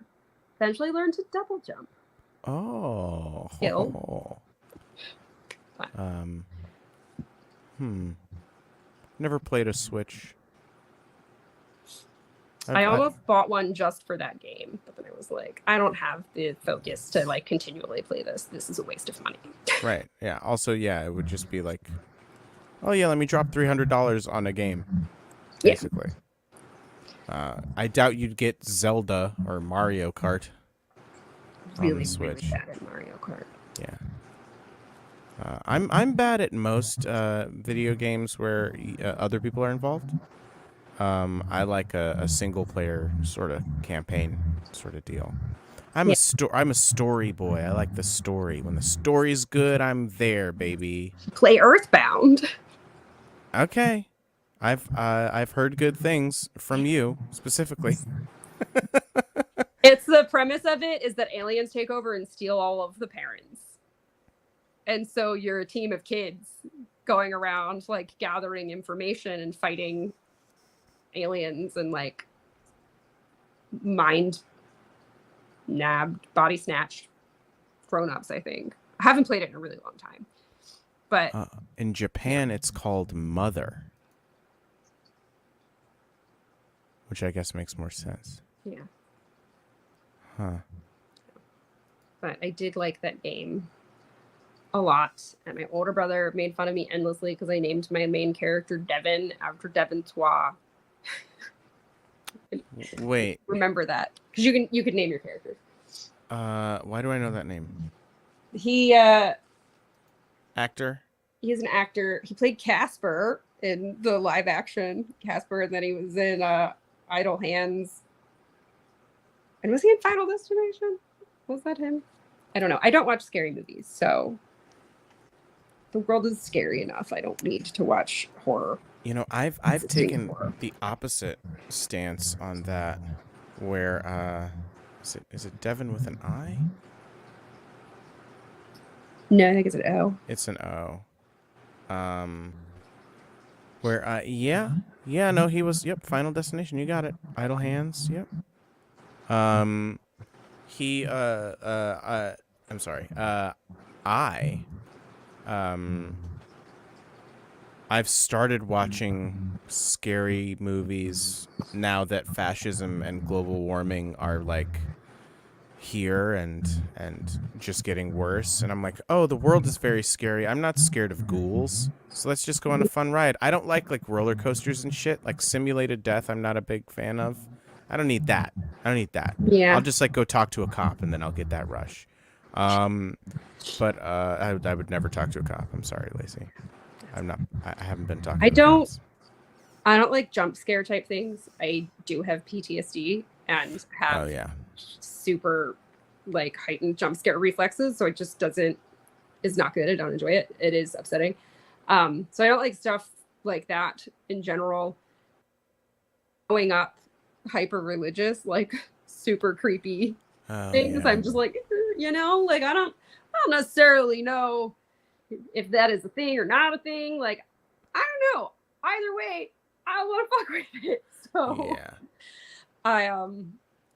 Yeah. like I watched the new Sabrina and I did like it, and that was like right on the cusp of being too creepy for me. Yeah, that was fun. It That was fun, like, but I was like, I don't want to watch it alone. yeah. Yeah. So yeah, that was like I could watch it and enjoy it, not alone. What about Wednesday? Did you watch the Wednesday show? I did watch Wednesday, and I liked it better. I Not liked that it. I didn't like it. I just enjoyed it better. Me too. Was more my pace. Yeah. Yeah. I thought it was yeah. It's more fun. I thought it was more fun. Yeah. I liked the Sabrina show. But that's because it was very Riverdale, and I love what I've seen of River. I stopped watching, but like I loved how fucking unhinged it was. It's just like it I'll have really to check it out. I never did. It's insane. It's crazy. And the guy who plays Jughead in real life is a real fucking blowhard. He's just like, he's one of the Zach and Cody. He's either Zach or Cody, whichever one. They're twins. They're twins. The same So they're maybe it's interchangeable. It doesn't matter. Yeah. They're not real people. Twins aren't real people. Can we say that? Can we say that on here? Yeah. Twins aren't real people. They're Even not. though I always desperately wanted one, and that's the only reason I say they're not real people, because I couldn't have one. Right. They're not real, because if they were real, you'd have one. Yeah. Right. So, Dedoy. Naturally. Oh man. Okay, well we did it, Lacey. We did it. We did a feature length episode of Ssnotwasscall. That's what this called. It's not Ssnotwasscall. You get it. It's a stupid name. I gave it a stupid name, just like I give myself stupid names. I missed your name, as you can see. Hey, me. All right. We're in good company here. You are always welcome back if you have a free Friday. We've had multiple guests on at the same time. This is the first time where I've been solo hosting without Chris. And I've got to say, let's do this more often. Yeah. Hey, you want a job? What are you doing next Friday? But I don't have a life, so. Okay. Well then, like seriously, like I don't have your information or anything, but Chris is the booker and producer, so he's I'll have my people. Chris, call your people. You. He's not a person. He's not, but like he likes to be called that, and we throw him that bone because I like his family. Because his bones are squishy. Yeah, they're so brittle. Like his soul. Yeah. Yeah. On that note. Good night, everybody. Good night, everybody. Bye. Bye, and good night, and goodbye.